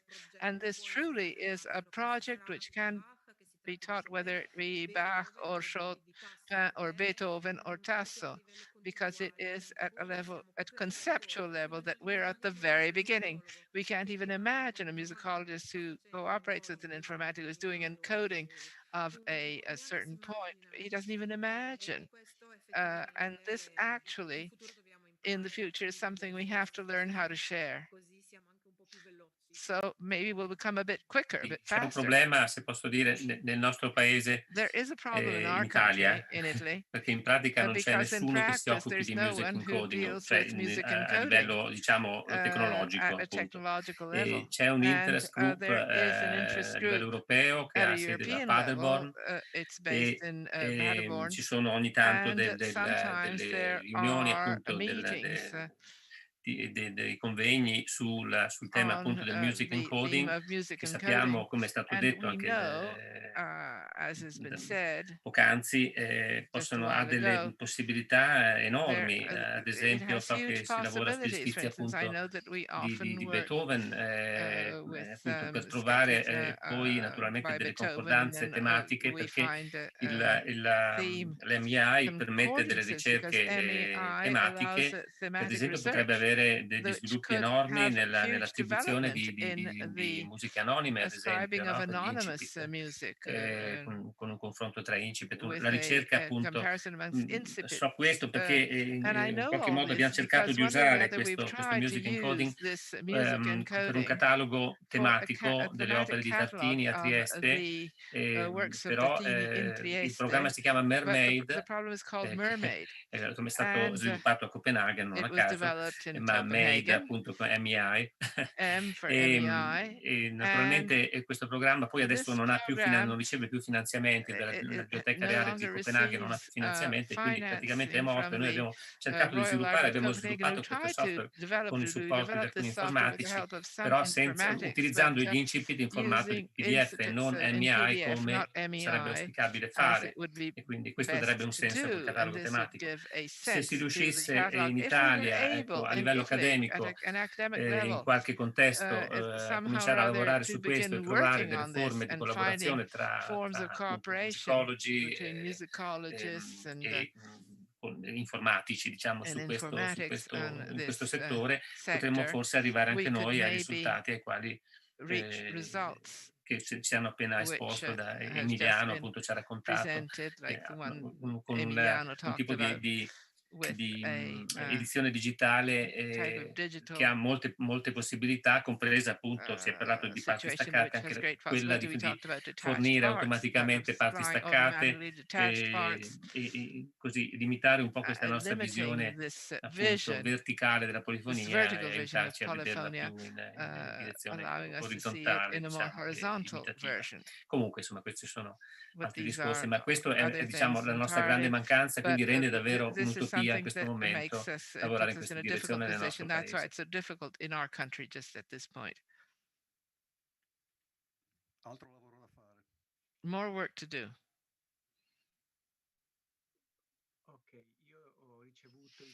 I was told that we are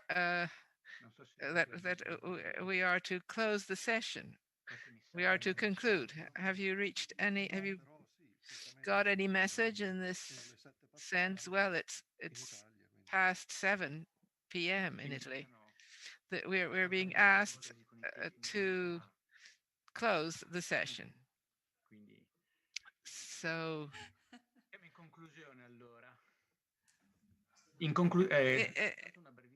Just a very brief remark.